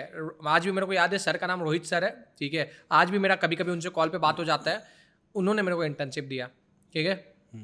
मैं जब उनसे मिलने गया ना, अब मैं सच बता रहा हूँ, मैं इंटर्नशिप में पूरा फेक लिख दिया था, ठीक है। 2 year experience, marketing experience, digital marketing experience, सब चीज़ मैंने लिख दिया था, ठीक है। वो मैंने लिखा, जब मैं मिलने गया वो हंस दिए कि अरे यार तुम यार मेरा भी टाइम वेस्ट कर दिया, ठीक है, तुम बच्चे लग रहे हो, तुम क्या करोगे, ठीक है। तो मैंने बोला अरे नहीं सर, आप देखे तो देखो, तो काम हुआ हम लोग का, ठीक है। जमशेदपुर में मैं था, वो जमशेदपुर से बाहर से आए थे, तो मेरा जमशेदपुर में लाइनअप था, मैंने उनको बताया होता है। तो मेरा पहला इंटर्नशिप था स्टिकर चिपकाने का, ठीक है। वो स्टिकर्स वगैरह में चिपकाता था, वहाँ से 500 रुपया मिला, ठीक है। तो वहाँ से एक आइडिया लगने लगे कि भाई पैसा कमाया जा सकता है, ठीक है। फिर उसके बाद थोड़ा मोड़ा करके कहीं से भी जब हम लोग के पास पैसा बचता था ना, तो हम लोग सोचते थे कि मार्केट में लगा दे। स्टार्टिंग मैंने किया आशीष के पैसे से करना, ठीक है। क्यों आशीष के पैसे से? क्योंकि आशीष कॉलेज में रहता था, उसको पैसा मिलता था, ठीक है। तो पैसा जब हम लोग के पास कुछ अमाउंट इकट्ठा हो गया था, मेरे को एग्जैक्ट अमाउंट भी याद नहीं है, 3,500-4 हज़ार रुपये, हम लोग गए कोटक सिक्योरिटी में अकाउंट ओपन कराने, तो उन लोगों ने भगा दिया, ठीक है। भगाया भी ऐसे, बेइज्जत किया, भगाया भी नहीं, ठीक है। और भी इनडायरेक्ट बेइज्जत। अलग बैठे हुए हैं, ठीक है। वो बोल रहे हैं कि सबसे पहले क्या अकाउंट ओपन करना है, किन का? हम लोग बोले हम लोगों का, ठीक है। शायद 18 साल हुआ था कि नहीं हुआ था, एग्जैक्टली मेरे को याद नहीं है, ठीक है। तो मैंने आशीष को बोला कि इसके नाम से ओपन करना है, आपका बैंक बैलेंस के अकाउंट स्टेटमेंट है, ठीक है। और मेरा बैंक अकाउंट नहीं था उस समय, आशीष का था। हाँ भैया मेरा है, वो दिखाया, ठीक है, स्टेटमेंट दिखाया कि कैसे कैसे, फ़ोन में दिखाया, ठीक है। तो बोले, वो हंस दिया, बोले कि अरे यार इसमें क्या करोगे भाई, तुम्हारा ब्रोकरेज ही इतना लग जाएगा। अब हम लोग को ब्रोकरेज भी नहीं पता है क्या होता है, ठीक है। ब्रोकरेज इतना लग जाएगा, इतना तो तुम्हारा कैपिटल नहीं है ट्रेडिंग का, ठीक है। सारे नए वर्ड्स। और वो भी जानते हैं क्या हुआ था, वो बोल दिया ट्रेडिंग कैपिटल ही दिए, जबकि हम लोग का जितना कैपिटल था उससे 10 गुना ज्यादा। आप लोग बोले थे, अरे हम लोग एकदम प्राउडली, अरे थोड़ा मोड़ा से नहीं, हम लोग 30,000 से स्टार्ट करने वाले हैं, ऐसे हम लोग डायलॉग चिपकाए थे। उसमें भी वो बोल दिया अरे 30,000 से करोगे, आधा ब्रोकरेज देने में चले जाएगा। तो ये सब चीज़ चला वगैरह, ठीक है। बट थोड़ा मोड़ा करके ना हम लोग को फिर डिस्काउंट ब्रोकर पे हम लोग गए, हम लोग को आइडिया लगा डिस्काउंट ब्रोकर क्या होता है, ऐसे करके हम लोग स्टार्ट किए, ठीक है। तो थोड़ा मोड़ा आशीष करता था, वो मेरे को बताते रहता था कि भाई ऐसा हो रहा वैसा हो रहा, ठीक है। फिर जब मैं कॉलेज गया ना, तो कॉलेज गया तो मेरे पास स्किल था कि भाई मैं स्टॉक मार्केट में कर पाऊँ, ठीक है। बट पैसा नहीं था। तो सबसे पहले पैसा बना यूट्यूब चैनल, आपको याद है जो मैंने आपको बताया था, जो आपने शुरुआत में 11th क्लास के लगभग शुरू कर दिया था। वो यूट्यूब चैनल मैंने बेचा, ठीक है। कॉलेज के दौरान मैंने वो यूट्यूब चैनल बेचा। कितने सब्सक्राइबर थे उस पे भाई? उस समय तो 3-4 हज़ार या 5 हज़ार कुछ होंगे, उससे भी ज़्यादा नहीं थे। वो यूट्यूब चैनल मैंने मोनेटाइज था वो? हाँ वो मोनेटाइज, उससे एक बार पैसा आ चुका था, वही तो मैं आपको बता रहा हूँ। पहले क्या, वो कॉलेज में जब मैं गया, ठीक है, फर्स्ट ईयर के आसपास थोड़ा मोड़ा घर वालों ने जो एक्स्ट्रा पैसा दिया था, वो थोड़ा मोड़ा 8-9 हज़ार रुपया यूट्यूब से मेरा पहला अर्निंग आ गया था वो, ठीक है। थोड़ा मोड़ा क्या बोलते, आशीष के पास कुछ था, हम लोग उससे काम करते थे। कितना होगा ये टोटल जोड़ के? बहुत भी होगा ना तो 15 से 20 हज़ार रुपया होगा, उससे ज़्यादा नहीं होगा। हम लोग थोड़ा मोड़ा इससे करते थे, ठीक है। फिर उसके बाद हम लोगों का काम स्टार्ट हुआ था, थोड़ा मोड़ा इससे चल ही रहा था, ठीक है। तब तक से आशीष महान आदमी है, ठीक है। उसने एक आईपीओ में पैसा डाला, ठीक है, कि भाई ट्रेडिंग से तो थोड़ा मोड़ा बन जा रहा, पूरा पैसा इकट्ठा करके अपन आईपीओ में डालते हैं, दुगना गेन मिलता है। आज जैसे मार्केट में दुगना गेन मिल रहा ना, हम लोग उस समय सोचे थे, ठीक है। उसने आईपीओ में पैसा डाला, मैं स्टॉक का नाम नहीं लूंगा, ठीक है। भाई वो स्टॉक नीचे ही खुला 60% के आसपास, ठीक है। डिस्काउंट में बोलते हैं, 7% डिस्काउंट बोलते हैं उसको, ठीक है। अब इंजीनियर है, हम लोग गाली गलौज चलता है, मैंने खूब उसको गाली गोली दिया कि अबे तुम डुबा देगा, ये कर देगा, वो कर देगा, ठीक है। तो भी बोला हाँ भाई मेरे को लग रहा है, खुद ही बोल रहा हाँ भाई मेरे को भी लग रहा है, मैं ही मनूस हूँ, जो स्टॉक में पैसा डालता है वो स्टॉक गिर जाता है, तुम डालता है ना वो स्टॉक चढ़ जाता है, ठीक है। तो फिर हम लोगों ने फिर ट्रेडिंग वगैरह करना स्टार्ट किया कि भाई सेम डे वाला करते हैं। उसमें हम लोग का पैसा बना थोड़ा मोड़ा, ठीक है। अब होता है ना लक, और बोला जाता है लक फैक्टर कैसे साथ दे दिया, ठीक है। कॉलेज में जब मैं गया था ना, मैंने बहुत सारा स्टार्टअप अपने कॉलेज में पिच किया था। हर दिन कोई ना कोई नया स्टार्टअप ले जाके पिच करता था। कोइंसिडेंटली, ठीक है, मेरे को इस कॉलेज से एक फंड मिल गया था 1,50,000 रुपये का, ठीक है। स्टार्टिंग में मेरा लॉस कर करके, कॉलेज के टाइम में मैं थोड़ा थोड़ा कर रहा था लॉस कर करके, ठीक है। पहले इक्विटी में उतना लॉस नहीं होता था, अपन निफ्टी बैंक निफ्टी में आए, एक होता है इंडेक्स होता है, ऑप्शंस लोग जानते हैं, उसमें मेरा बहुत लॉस होने लग गया, ठीक है। और वो बहुत बड़ा नंबर नहीं था, क्योंकि छोटा कैपिटल था। यही एडवांटेज है एक मार्केट में, ये एडवांटेज है ना भैया, आपको मार्केट को पैसा देना ही पड़ेगा, और वो आपके ऊपर है कि आपके पास अगर 50,000 है तो मार्केट 50,000 लेके आप सीख जाओगे, अगर आपके पास 50 लाख है तो आप 50 लाख देके भी सीख जाओगे। ऐसा है। हम लोग के पास कम था, हम लोग थोड़ा थोड़ा कर रहे थे, उसमें भी बहुत आगे पीछे स्टोरी था, ठीक है। तक से 1.5 लाख रुपया मिला। कोविड का टाइम आया, ठीक है। जस्ट कोविड के टाइम के पहले मैंने अपना थोड़ा मोड़ा स्टार्टअप स्टार्ट कर लिया था, कंपेनियंस करके, जहाँ पे हम लोग जो नए बच्चे आते हैं उनको हम लोग गद्दी वगैरह बाल्टी वगैरह प्रोवाइड कर रहे थे, वो भी थोड़ा थोड़ा ठीक ठाक चल रहा था, ठीक है। तब तक से लॉकडाउन लगा, ठीक है। जो पैसा था ना, लॉकडाउन के दौरान हम लोग को वो पैसा मिला था, ठीक है। लॉकडाउन के दौरान वो पैसा मिला, कुछ पैसा मैंने पहले डाला, वो नुकसान में चले गया। हम लोगों ने गिरता हुआ मार्केट में हम लोगों ने थोड़ा मोड़ा उठाया था, फिर छोड़ दिए। क्यों छोड़ दिए? क्योंकि थोड़ा पूरा ध्यान तो स्टार्टअप में था। फिर मेजर जो पैसा था ना, फिर उसको हम लोगों ने यूज़ किया कि भाई नहीं यार, कुछ करते करते तो रिकवरी में थोड़ा थोड़ा पैसा बनना स्टार्ट हो गया, ठीक है। जब पैसा बनना स्टार्ट होता है ना, हम लोग की तरफ एक कहावत बोला जाता है, जब आपके सर पे तेल है तो तेल लगाने वाले भी बहुत मिलेंगे, ठीक है। तो जब पैसा बनना स्टार्ट हुआ तो लोग जुड़ने लग गए साथ में, ठीक है। लोगों ने पैसा दिया कि भाई मेरा कर दे, ऐसे दोस्त वगैरह का मिलके मैंने करना स्टार्ट किया। लॉकडाउन के दौरान मेरे को फिर लगा कि भाई सोशल मीडिया पे आना चाहिए। उतना बड़ा प्रॉफिट नहीं था कि बहुत करोड़ों में प्रॉफिट कमा रहा हूँ, लाखों में कमा रहा हूँ, नहीं था, नॉर्मल प्रॉफिट था, ठीक है। तो मैंने ना इंस्टाग्राम में पोस्ट वगैरह डालना स्टार्ट किया, और वो भी मैंने नहीं किया। चार्टिस्ट का इन्वेंशन कैसे मैं आपको बता रहा हूँ, आशीष ने किया था चार्टिस्ट को स्टार्ट। मैं किसी का कभी क्रेडिट नहीं लूंगा जीवन में, तो मैं उसका भी बताता हूँ। आशीष ने किया था स्टार्ट। वो भी आशीष ने क्यों किया था, मैं अपना कंपेनियन बिजनेस चला रहा था। मैं लॉकडाउन में जब घर आया ना, तो मैंने एक एजुकेशन बिजनेस भी स्टार्ट कर दिया था, एजुकेशनल बिजनेस, ठीक है, कि कॉलेज में एडमिशन रिलेटेड वगैरह। तो मैं उसमें बिजी था। विवेक चौथ लीजिए 12th क्लास फेल किया था, ठीक है। आज के टाइम में विवेक का मंथली इनकम मैं आपको बताऊंगा ना, तो जो पास किए होंगे ना तो उनका नहीं होगा। 40-50 लाख रुपए वो मंथली इनकम कमाता है विवेक, मेरा दोस्त है वो भी। शेयर मार्केट से नहीं, वो उसका पूरा बिजनेस ही लगा, आज तक उसने 1 रुपया इन्वेस्ट कहीं नहीं किया है, अपना बिजनेस है। सोच लीजिए मैं शेयर मार्केट में करता हूँ तो भी मेरा दोस्त नहीं करता है, उसने पूरा अलग डोमेन से ही पैसा कमाया, ठीक है। तो जब मैं आया ना वापस, जब लॉकडाउन में थे, तो हम लोग आशीष को ताना मारते थे कि अबे तुम जीवन में कुछ कर भाई, तुम तो कुछ कर ही नहीं रहे, ठीक है। तो उसने चार्टिस्ट स्टार्ट किया, ओके। जब वो गाँव जा रहा था ना, कि उससे चला नहीं रहा था चार्टिस्ट, बस पेज बना लिया था, नाम अच्छा चूज कर लिया था, 1-2 पोस्ट डाल देता था। जब वो गांव जा रहा था तो उसने मेरे को देके गया था वो, ठीक है। सितंबर या नवंबर का बात होगा। तब वहां पे मेरे दिमाग में है ना कि भाई मैं जो फॉलो करता हूँ ना, पैटर्न्स वगैरह, देखिए एक होता है ट्रेडर, एक होता है ट्रेनर। उस समय आशीष खाली पोस्ट डालता था, ट्रेडिंग नहीं करता था। मैं स्टार्टिंग से थोड़ा मोड़ा ट्रेडिंग कर रहा था। तो मैंने ना वो कंटेंट जाके इंस्टाग्राम में डालना स्टार्ट कर दिया, ठीक है। तो 1 नहीं चला, 2 नहीं चला, बट ना चलने लग गया। चार्टिस्ट जानते हो क्यों फेमस हो गया, क्यों 20, 21, 22 में ऐसे फेमस था चार्टिस्ट? क्योंकि मैं ही सबसे पहला था ना जो बिना प्रॉफिट दिखलाए रील्स डाल रहा था, लर्निंग रील्स 30 सेकंड में। पहले रील्स आया था ना 30 सेकंड में था, तो वैसे जल्दी जल्दी बोलता था। तो गाइस फॉर एग्जांपल, ये डोजी बना है, डोजी का हाइट उठता है तो ये करते, डोजी का लो टूटता है तो 30 सेकंड में बोल देता था। लोग कमेंट करने लग जाते थे कि अरे भाई इतना जल्दी कहाँ है, ट्रेन कहाँ छूट रहा है, क्योंकि लोगों को पता ही नहीं था 30 सेकंड है, ठीक है। और थोड़ा सा तोतला भी जाता था उसमें, ठीक है। तो लोग हंसी मजाक करते थे, उसके कारण मैं पेज का इंटरेक्शन बढ़ गया। फिर मैंने दिमाग लगाया, मैंने ना बहुत नोट्स बनाया था अपने लिए, ठीक है। मैंने उस नोट्स को कंप्यूटर में ग्राफिक्स वगैरह किया। कॉलेज चले गया तो मेरे को लैपटॉप वगैरह मिल गया था, मैंने किया वगैरह, ठीक है। तो वो मैंने शेयर किया, तो लोग कमेंट करने लगे भाई ये चार्ट चाहिए, ये चार्ट चाहिए। उसके कारण बूस्टअप लिया।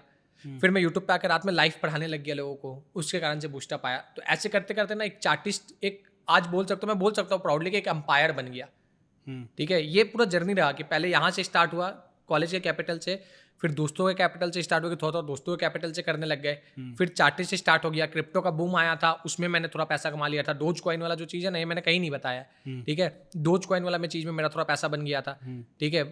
पैसा बना भी था भाई, आज का टाइम में पैसा फंस भी गया, ठीक है, क्योंकि 1-2 जगह अपन ने अकाउंट ओपन करा लिया था जहाँ से पैसा फंस गया, ठीक है।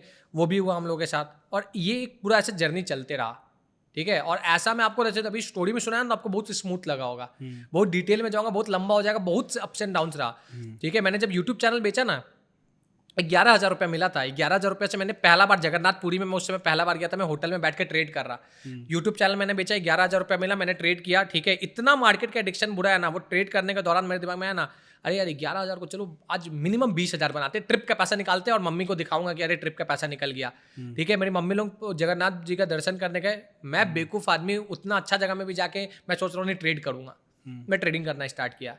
आप बिलीव नहीं करोगे, 11,000 रुपये कमाने में मेरे को बहुत टाइम लग गया, यूट्यूब चैनल बेचने में बहुत टाइम लग गया, और यूट्यूब चैनल को बनाने में कितना टाइम लगा था आपको मैं बता रहा हूँ, सालों का टाइम, ठीक है। वो मैंने उस पैसे से ट्रेड किया, ठीक है, और बहुत कम टाइम हुआ होगा ना, 5 या 10 मिनट हुआ होगा, 11,000 रुपया जीरो हो गया। मार्केट में एक एक्सपायरी का दिन बोला जाता है, वो रहता है, ठीक है। मेरे को ना ये आदत था ना कि मैंने देखा था कि यार 10 रुपये का चीज़ 100 रुपया हो जाता है, ये हो जाता है, वो जाता है, ठीक है। मैंने 10 रुपये की चीज़ में पूरा पैसा इन्वेस्ट किया, ऐसा देखा मैंने, गिरा, पूरा जीरो कर दिया ऑलमोस्ट, ठीक है। अब भाई जो डिप्रेशन, जो स्ट्रेस हो गया था उसके बाद। इस बार तो कई दिनों तक चला होगा वो, एक नहीं, घंटे वाला नहीं अब था। क्या ना, आप तो अकेला हो गया हो ना, आप धीरे धीरे अब यही होता है लाइफ के साथ, जैसे मैच्योर होते जाते हो ना, अकेला होते जाते हो। हर दोस्त अपना करियर में बिजी हो गया था, मैं भी अपने करियर में अब ये बिजी होने लग गया था, वो जीरो हुआ। फिर जब फंडिंग मिला तब थोड़ा समझदारी आ गया था कि यार मनीष, ये ओवरनाइट गेम नहीं है, रुक रुक के फुक फुक के कदम रखना है। वो भी ऐसा नहीं कि इतना समझदारी एक बार में आ गया था। जो फंडिंग मिला ना 1-1.5 लाख का, उसमें 30,000 रुपये डुबाने के बाद आया ये चीज़ कि अरे नहीं यार 30, आज मेरे को याद है टीवीएस में शायद डूबा था वो पैसा मेरा, ठीक है। थोड़ा सा टीवीएस में डूबा था, वो टीवीएस के ऑप्शंस में, ठीक है। टीवीएस मोटर एक स्टॉक है ऐसा कुछ, ठीक है। फिर थोड़ा थोड़ा संभल के अपन करना स्टार्ट किया, और तब तक से तो लोगों का कैपिटल भी आ गया था, तब तक तो थोड़ा समझदारी भी आ गया था, तो वो थोड़ा चलते रहा जर्नी उसके बाद। अच्छा, ये तो जैसे शेयर मार्केट में आपकी जर्नी की बात हो गई। अपनी अब तक की लाइफ में आपने एक दिन में सबसे ज़्यादा मुनाफा और एक दिन में सबसे ज़्यादा नुकसान कितने कितने रुपए का किया है? देखिए, नुकसान तो मैंने एक दिन में, देखिए मैं आज भी, मैं बहुत बड़ा ट्रेडर नहीं बन गया हूँ, ठीक है, बट मेरा सबसे बड़ा नुकसान एक दिन में था 7.5 लाख रुपए का, ठीक है। Okay. और वो भी बहुत ज़्यादा टाइम लगा के नहीं हुआ था, ठीक है। 7.5 लाख रुपए का नुकसान मेरा हुआ होगा 1 से 1.5 घंटा के अंदर अंदर। 1.5 घंटे में 7.5 लाख रुपए जीरो। जीरो, और ठीक है। सबसे बड़ा 7.5 लाख रुपया जीरो नहीं, 7.5 लाख रुपए का पूरा नुकसान, ठीक है। 10 लाख का मेरा कैपिटल था, ठीक है, जिसमें से मैंने 7.5 लाख रुपया नुकसान कर दिया, वो भी ओवर कॉन्फिडेंस के कारण, क्योंकि मेरे को लगा ना कि यार मैंने बहुत कम कैपिटल को बहुत ज़्यादा बना लिया था, ठीक है। तो अब भाई मैं ही मार्केट का पापा हूँ, ये सोचने लग गया मैं, और उस ओवर कॉन्फिडेंस के कारण ये चीज़ हुआ, ठीक है। क्योंकि अब थोड़ा मेच्योरनेस आ गया। पहले ये लगता था ना 2 दिन प्रॉफिट हो जाता तो ये लगता था कि यार अब तो लाइफ में ये करना है, काफी फैला हुआ बिजनेस, अब तो ये गाड़ी खरीदना है, वो गाड़ी खरीदना है, ऐसा दिमाग में आ जाता था। और सबसे बड़ा मुनाफा एक दिन में? सबसे बड़ा मुनाफा अभी मैं आपको बता देता हूँ, अभी एक मुनाफा चल रहा है मेरा, अगर टीम से मैं फ़ोन मांग के आपको दिखाता हूँ, ठीक है, आप भी देख लो थोड़ा। ये देखिए, हम लोग कुछ कुछ पोजीशन बनाते हैं। सबसे पहले तो देखो, वॉलपेपर में ड्रीम लगा के रखा हूँ कितना कमाना है। ओके। ये एक दिन में कमाना है, 1 CR है, ठीक है। ये देखिए कितना चल रहा, 8,30,000, 31,000, 31,000, 690। हाँ, हाँ, तो इतना चल रहा है अभी। ये आज का मुनाफा है? आज का नहीं, ये पोजिशनल बेसिस पे चलता है ट्रेड कुछ कुछ, ठीक है। तो ये शायद मंडे या फिर ट्यूसडे को मैं काटूंगा। ये मान लीजिए 1 या 1.5 दिन का। 1-1.5 दिन में क्या भाई, सब बंद किया जाए भाई शेयर मार्केट में ट्रेडिंग। अच्छा, 1990 में, जो लोग नहीं जानते हैं, 1990 में शेयर बाजार कारोबार शुरू हुआ था। अच्छा इंफ्रास्ट्रक्चर है, सिस्टम है, सब नज़र रखने वाली अच्छी टीम्स हैं, लेकिन इसके बावजूद मनीष 1% लोग हैं जो शेयर मार्केट के कारोबार में सक्सेस को पाते हैं। इसकी वजह आपको क्या लगती है आपके एक्सपीरियंस से? जो मेरा वजह था भैया, सिंपल वजह, ठीक है। एक शेयर मार्केट हटा दीजिए, जीवन का एक बात करते हैं, ठीक है। अगर आप जीवन का एक सिंपल बात करो तो जीवन में क्या होता है, अगर आप जीवन में आए हो, हर कोई क्या बोलता है कि भाई लाइफ में कुछ करना है। क्यों बोलता है करना है? सिंपल एक बात बोल सकते हो, जीवन में लालच पूरा भरा हुआ है हम लोग के मन में, ग्रीड जिसको अपन बोलते हैं, ग्रीड भरा हुआ है, ठीक है। और दूसरा चीज़ क्या भरा हुआ है? एक्सपेक्टेशंस। एग्जाम्पल के तौर पे बोल दो, अगर आज के हम लोग के एज के बहुत लोग रिलेशनशिप में रहते हैं, ठीक है, क्या रिलेशनशिप में आते साथ पहला एक्सपेक्टेशंस क्या आ जाता है? अगर किसी का बॉयफ्रेंड है तो यार मेरा बॉयफ्रेंड को ऐसा होना चाहिए, वैसा होना चाहिए। किसी की गर्लफ्रेंड है तो अरे मेरी गर्लफ्रेंड को ऐसा होना चाहिए, वैसा होना चाहिए। माँ बाप को एक्सपेक्टेशंस क्या रहता है बच्चे से? माँ बाप ने पाला है बच्चे को, बट वो पाले क्यों? बिजनेस कर रहे हैं वो भी दिमाग में क्या है, अरे मेरा बेटा बड़ा हो जाएगा तो कल को ये मेरे को ये करके देगा, वो करके देगा। ये क्या है? एक्सपेक्टेशंस है कि नहीं है? यही मार्केट में भी रहता है भैया।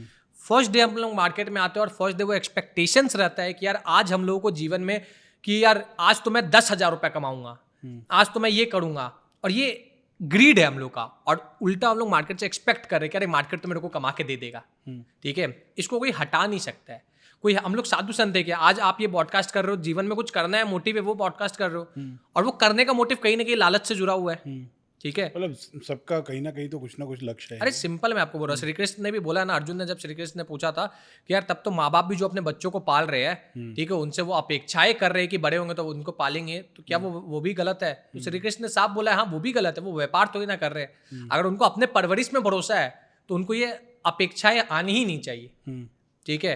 तो ये चीज़ मेरे को बहुत जल्दी रियलाइज हो गया कि यार ग्रीड है, लालच है, अपने ऊपर ओवर अपेक्षाएं है मार्केट से, ठीक है, ग्रीड और एक्सपेक्टेशंस जिसको बोलते हैं, पर इसको कम नहीं कर सकते। साधु संत नहीं हम लोग कि कल को साधु जाके पहाड़ पे जाके बैठ जाए कि कम हो जाए भाई, हम लोग को मार्केट से कोई एक्सपेक्टेशंस नहीं है, ऐसा नहीं हो सकता है। बट इसको हम लोग बैलेंस कर सकते हैं एक्सेप्टेंस के साथ।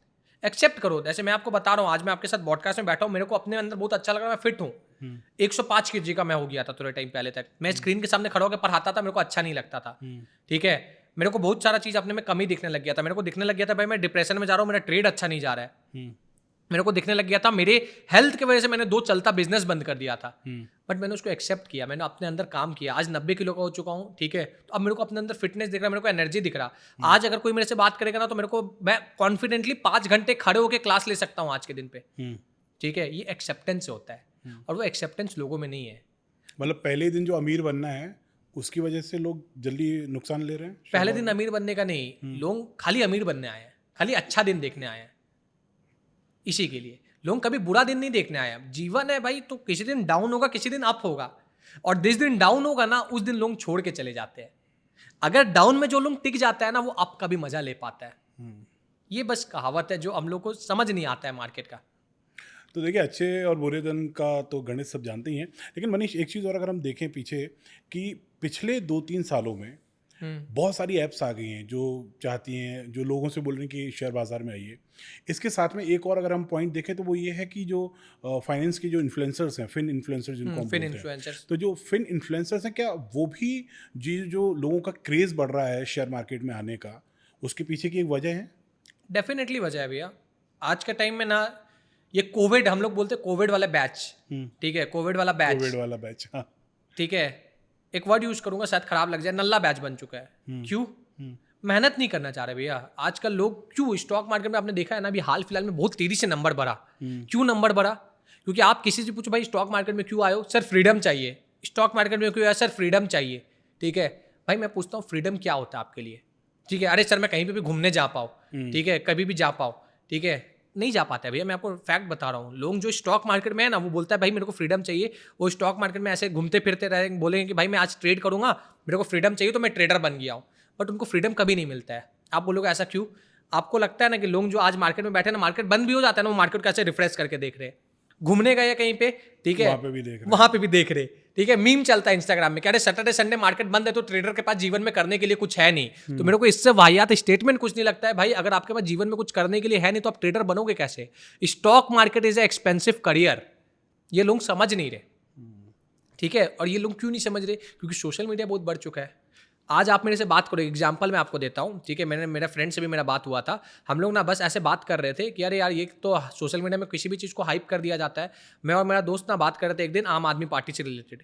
अब बिलीव नहीं करोगे, थोड़ा देर बाद ना मेरे को मेरे इंस्टाग्राम फीड में खाली आम आदमी पार्टी का पोस्ट दिखने लग गया, कुछ उनसे रिलेटेड मीम्स दिखने लग गया, ठीक है। तो सोशल मीडिया में इतना पावर है ना कि आपको आज अगर आप कोई भगवान को मानते हो तो आपको और बढ़ावा दे देगा। अगर आप किसी के बारे में बुराई कर दो वो आपको और बढ़ावा दे देगा। अब क्या है ना, जो लोग आए ट्रेडिंग के लिए, फिर उनको देखने लग गया कि भाई कोई लैम्बोर्गिनी डाल रहा, कोई कार डाल रहा, कोई फॉर्च्यूनर डाल रहा, कोई अलग अलग फोन डाल रहा, वो हाइप बढ़ गया। और लोगों को कभी ये समझ में नहीं आया, जिसका औकात रहता है ना लैम्बोर्गिनी खरीदने का, वो खरीद के पोस्ट नहीं डालता है। डालते हो क्या? एग्जाम्पल ले लो, मैंने ये फोन खरीदा, मेरा औकात आज इसी फोन का 1.5 लाख का ही मैं फोन चला सकता हूँ, मैं 10 लाख का नहीं चला सकता हूँ, और 1.5 लाख का मैं नॉर्मली चला सकता हूँ। तो मैं इसको खरीद कैसे फटाक से इंस्टाग्राम में नहीं डालूंगा, देखो मैंने 1.5 लाख का फोन खरीदा, डालूंगा क्या? नहीं डालूंगा। नहीं तो एक जो जमाना था ना कि नेकी कर दरिया में डाल, वो भी चल गया है कि नेकी कर या कुछ भी कर सोशल मीडिया पे डाल, सोशल मीडिया तो पे इसलिए है ना भाई। इसलिए अब दूसरा चीज़ क्या है ना कि आदमी लोगों को ये चीज़ समझ में नहीं आ रहा ना कि प्रैक्टिकलिटी क्या है इस चीज़ में। कि आप अगर खुद बोलो कि अगर आपके पास बैंक में 1 करोड़ रुपए होगा, तो आप जाके पब्लिकली ऐसे छाती पे लिख के चिपकाओगे क्या मेरे पास 1 करोड़ रुपए है? पता नहीं ना कितने लोगों के पास 1 करोड़ है भी कि नहीं। नहीं है, यही मेन बात है, ठीक है। ये शोबाजी वाला एग्जांपल के तौर पे लो, अभी अब जैसे अपना बाहर डिस्कशन हो रहा था, ठीक है, मैं जिप कंपस में आया, आपने पूछा कि मनीष भाई कैसा क्या गाड़ी है, ठीक है। तो ऐसा नहीं है कि भाई वो गाड़ी खरीदने के बाद मेरे को सोशल मीडिया पे आप मेरा पूरा सोशल मीडिया छान मार दो, कहीं आपको पोस्ट नहीं दिखेगा, ठीक है, कि भाई जिप कंपस खरीद के मैंने फोटो डाला। क्यों नहीं डाला? क्योंकि अब हम लोगों के लिए वो चीज़ थोड़ा नॉर्मल हो गया है। जिस दिन अगर मैं भी आज लैम्बोर्गिनी खरीदूंगा ना, तो मैं डालूंगा पोस्ट पहला बार, ठीक है। बट ये दुनिया नहीं समझ रहा, दुनिया समझ रहा, आजकल के यूथ समझ रहा, अरे यार ये बंदा प्रॉफिट डाल रहा है या फिर ये बंदा गाड़ी डाल रहा, तो बहुत बड़ा कुछ कर रहा है मार्केट से बड़ी गाड़ी खरीद लिया, मतलब शेयर मार्केट में खूब पैसा है। क्या पता शेयर मार्केट के पैसे से बड़ा गाड़ी ना खरीदा हो।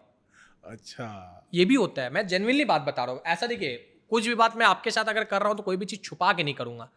मैं आज भी बता रहा हूँ आपको, मैं लास्ट 4.5-5 साल से तो मैं मार्केट में काफ़ी ज़्यादा एक्टिव हूँ, ठीक है। उस 4.5-5 साल से भी ना मैं आज जाके ना प्रॉफिट लाखों में कमा पा रहा हूँ। बट मैं देखता हूँ ना, जो कल नए-नए आए लोग मार्केट में, वो लोग दिखला देते हैं कि भाई मेरा तो 17 लाख का प्रॉफिट, मेरा एक वीक में 1 करोड़ का प्रॉफिट, 2 करोड़ का प्रॉफिट। मैं नहीं बोल रहा हूँ कि सही है कि गलत है, बट मुझे लगता है कि यार क्या मैं बेवकूफ़ रह गया कि यार मैं नहीं कर पा रहा हूँ, स्केल नहीं कर पा रहा हूँ। But back of the end मुझे रियलिटी पता है कि भाई यही चीज़ मैं अगर आज से 4 साल पहले कर रहा था, मैंने देखा कि नहीं है मुनाफा उस चीज़ में। मार्केट का ऐसा है ना कि कम में खुश रहना सीखना है तो एट द एंड गलत आदमी का पैसा।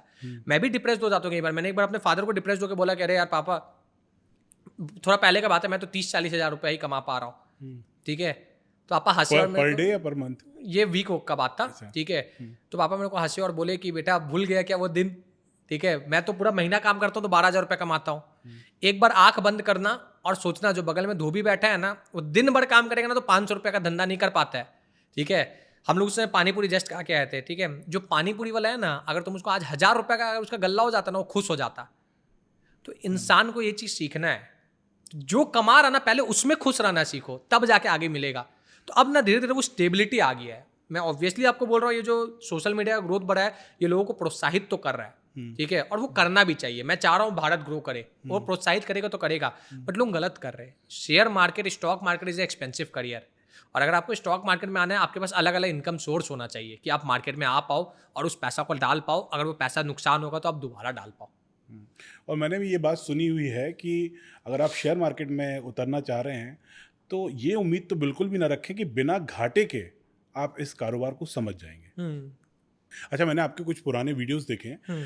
आपने जब शेयर मार्केट कारोबार में कदम रखा तो किस सेटअप के साथ रखा था ट्रेडिंग में, और कितने पैसों के साथ मार्केट में आए थे आप? पहले तो कोई सेटअप नहीं था। रेडमी नोट 4 फोन सुने हो? नोट 4 बहुत हाइप हुआ था जब नोट 4 आया था, ठीक है। तो वो फोन से मैंने स्टार्ट किया था, ठीक है। और कंप्यूटर था, ठीक है, बट कंप्यूटर खराब हो गया था उस टाइम तक, क्योंकि अपन यूज करना कम कर दिए थे जब दूसरा काम में ध्यान दे दिए थे, ठीक है। तो फोन से मैंने स्टार्ट किया था, फोन का ही ऐप में मैंने देखना स्टार्ट किया था, ठीक है। फिर उसके बाद जाके जब थोड़ा मोड़ा कमाई होने, जब पहला लैपटॉप मिला था मेरे को, आसूस का लैपटॉप, आज तक मैं उसको रखा हुआ हूँ, उससे मैंने स्टार्ट किया। फिर उस लैपटॉप में एक वायर कनेक्ट करके, जो मेरा पुराना कंप्यूटर था उसको मैं कनेक्ट कर लेता था, ठीक है, तो वो मॉनिटर हो जाता था। तो स्टार्टिंग मैंने एक फ़ोन से किया, फिर एक लैपटॉप, फिर वो एक मॉनिटर, अभी भी छोटा ही सा मॉनिटर, उससे मैंने स्टार्ट किया था। अब जैसे जैसे फिर ग्रोथ होते गया, फिर मैंने एक LED टीवी लिया, फिर उसमें मैंने उसको मॉनिटर के तौर पे यूज़ करने लग गया। 3 स्क्रीन हो गया फिर मेरे पास, एक लैपटॉप की स्क्रीन, एक मॉनिटर की स्क्रीन और एक बड़ा स्क्रीन, ठीक है। फिर उसके बाद तो थोड़ा थोड़ा करके ग्रोथ होते ही गया। लास्ट ईयर हम लोगों ने एक पूरा डेडिकेटेड ऑफिस ले लिया ट्रेडिंग के लिए कि यार वहाँ पे मेरे को एक पीस चाहिए। अब होता है ना कि जैसे जैसे आपको थोड़ा पैसा आते लग जाता है तो आप फैलाते जाते भी हो। अच्छी लगती है, वो मैंने किया। अब कैपिटल का अगर बात किया जाए, अगर कोई भी स्टॉक मार्केट में आ रहा है, ठीक है, जब मैं आया था ना तो उस समय मार्जिन और लेवरेजेस अवेलेबल था, ठीक है। मार्जिन और लेवरेज किसको बोलते हैं कि बेसिकली आपके पास अगर 10,000 रुपए है तो आप मार्केट में 1 लाख रुपए का काम कर सकते हो। एग्जाम्पल मैंने आपको दिया, ठीक है। उस समय अवेलेबल था, थोड़ा मोड़ा अवेलेबल था, ठीक है। तो कम कैपिटल में भी काम किया जा सकता था। जब मैं आया, मैंने आपको बताया, मैंने 3-3.5 हज़ार रुपए से स्टार्ट किया था, ठीक है। 3,000 रुपए को फिर 30,000 हुआ, फिर 3 लाख हुआ, 30 लाख हुआ, ऐसे करके वो कंटिन्यूसली बढ़ते रहा, ठीक है। बट अब अगर कोई स्टार्ट करना चाहता है ना, तो मैं उसको डिसेंटली बोलता हूँ कि देखो, अगर सीखने के लिए कर रहे हो तो 1.5 लाख से कम कैपिटल है, आप सीख सकते हो। बट अगर कमाने के लिए कर रहे हो तो मिनिमम 1.5 लाख होना चाहिए। आप बोलोगे यार मनीष भाई ये 1.5 लाख का ही नंबर क्यों आया, ठीक है, क्योंकि मार्केट में अलग अलग क्राइटेरिया होता है। एक होता है इक्विटी वाला क्राइटेरिया, एक होता है इंडेक्स वाला क्राइटेरिया, और एक होता है कि आप भाई लॉन्ग टर्म के लिए जा रहे हो तो आप दोनों को देखते रहते हो, मतलब मोमेंटम वाइज।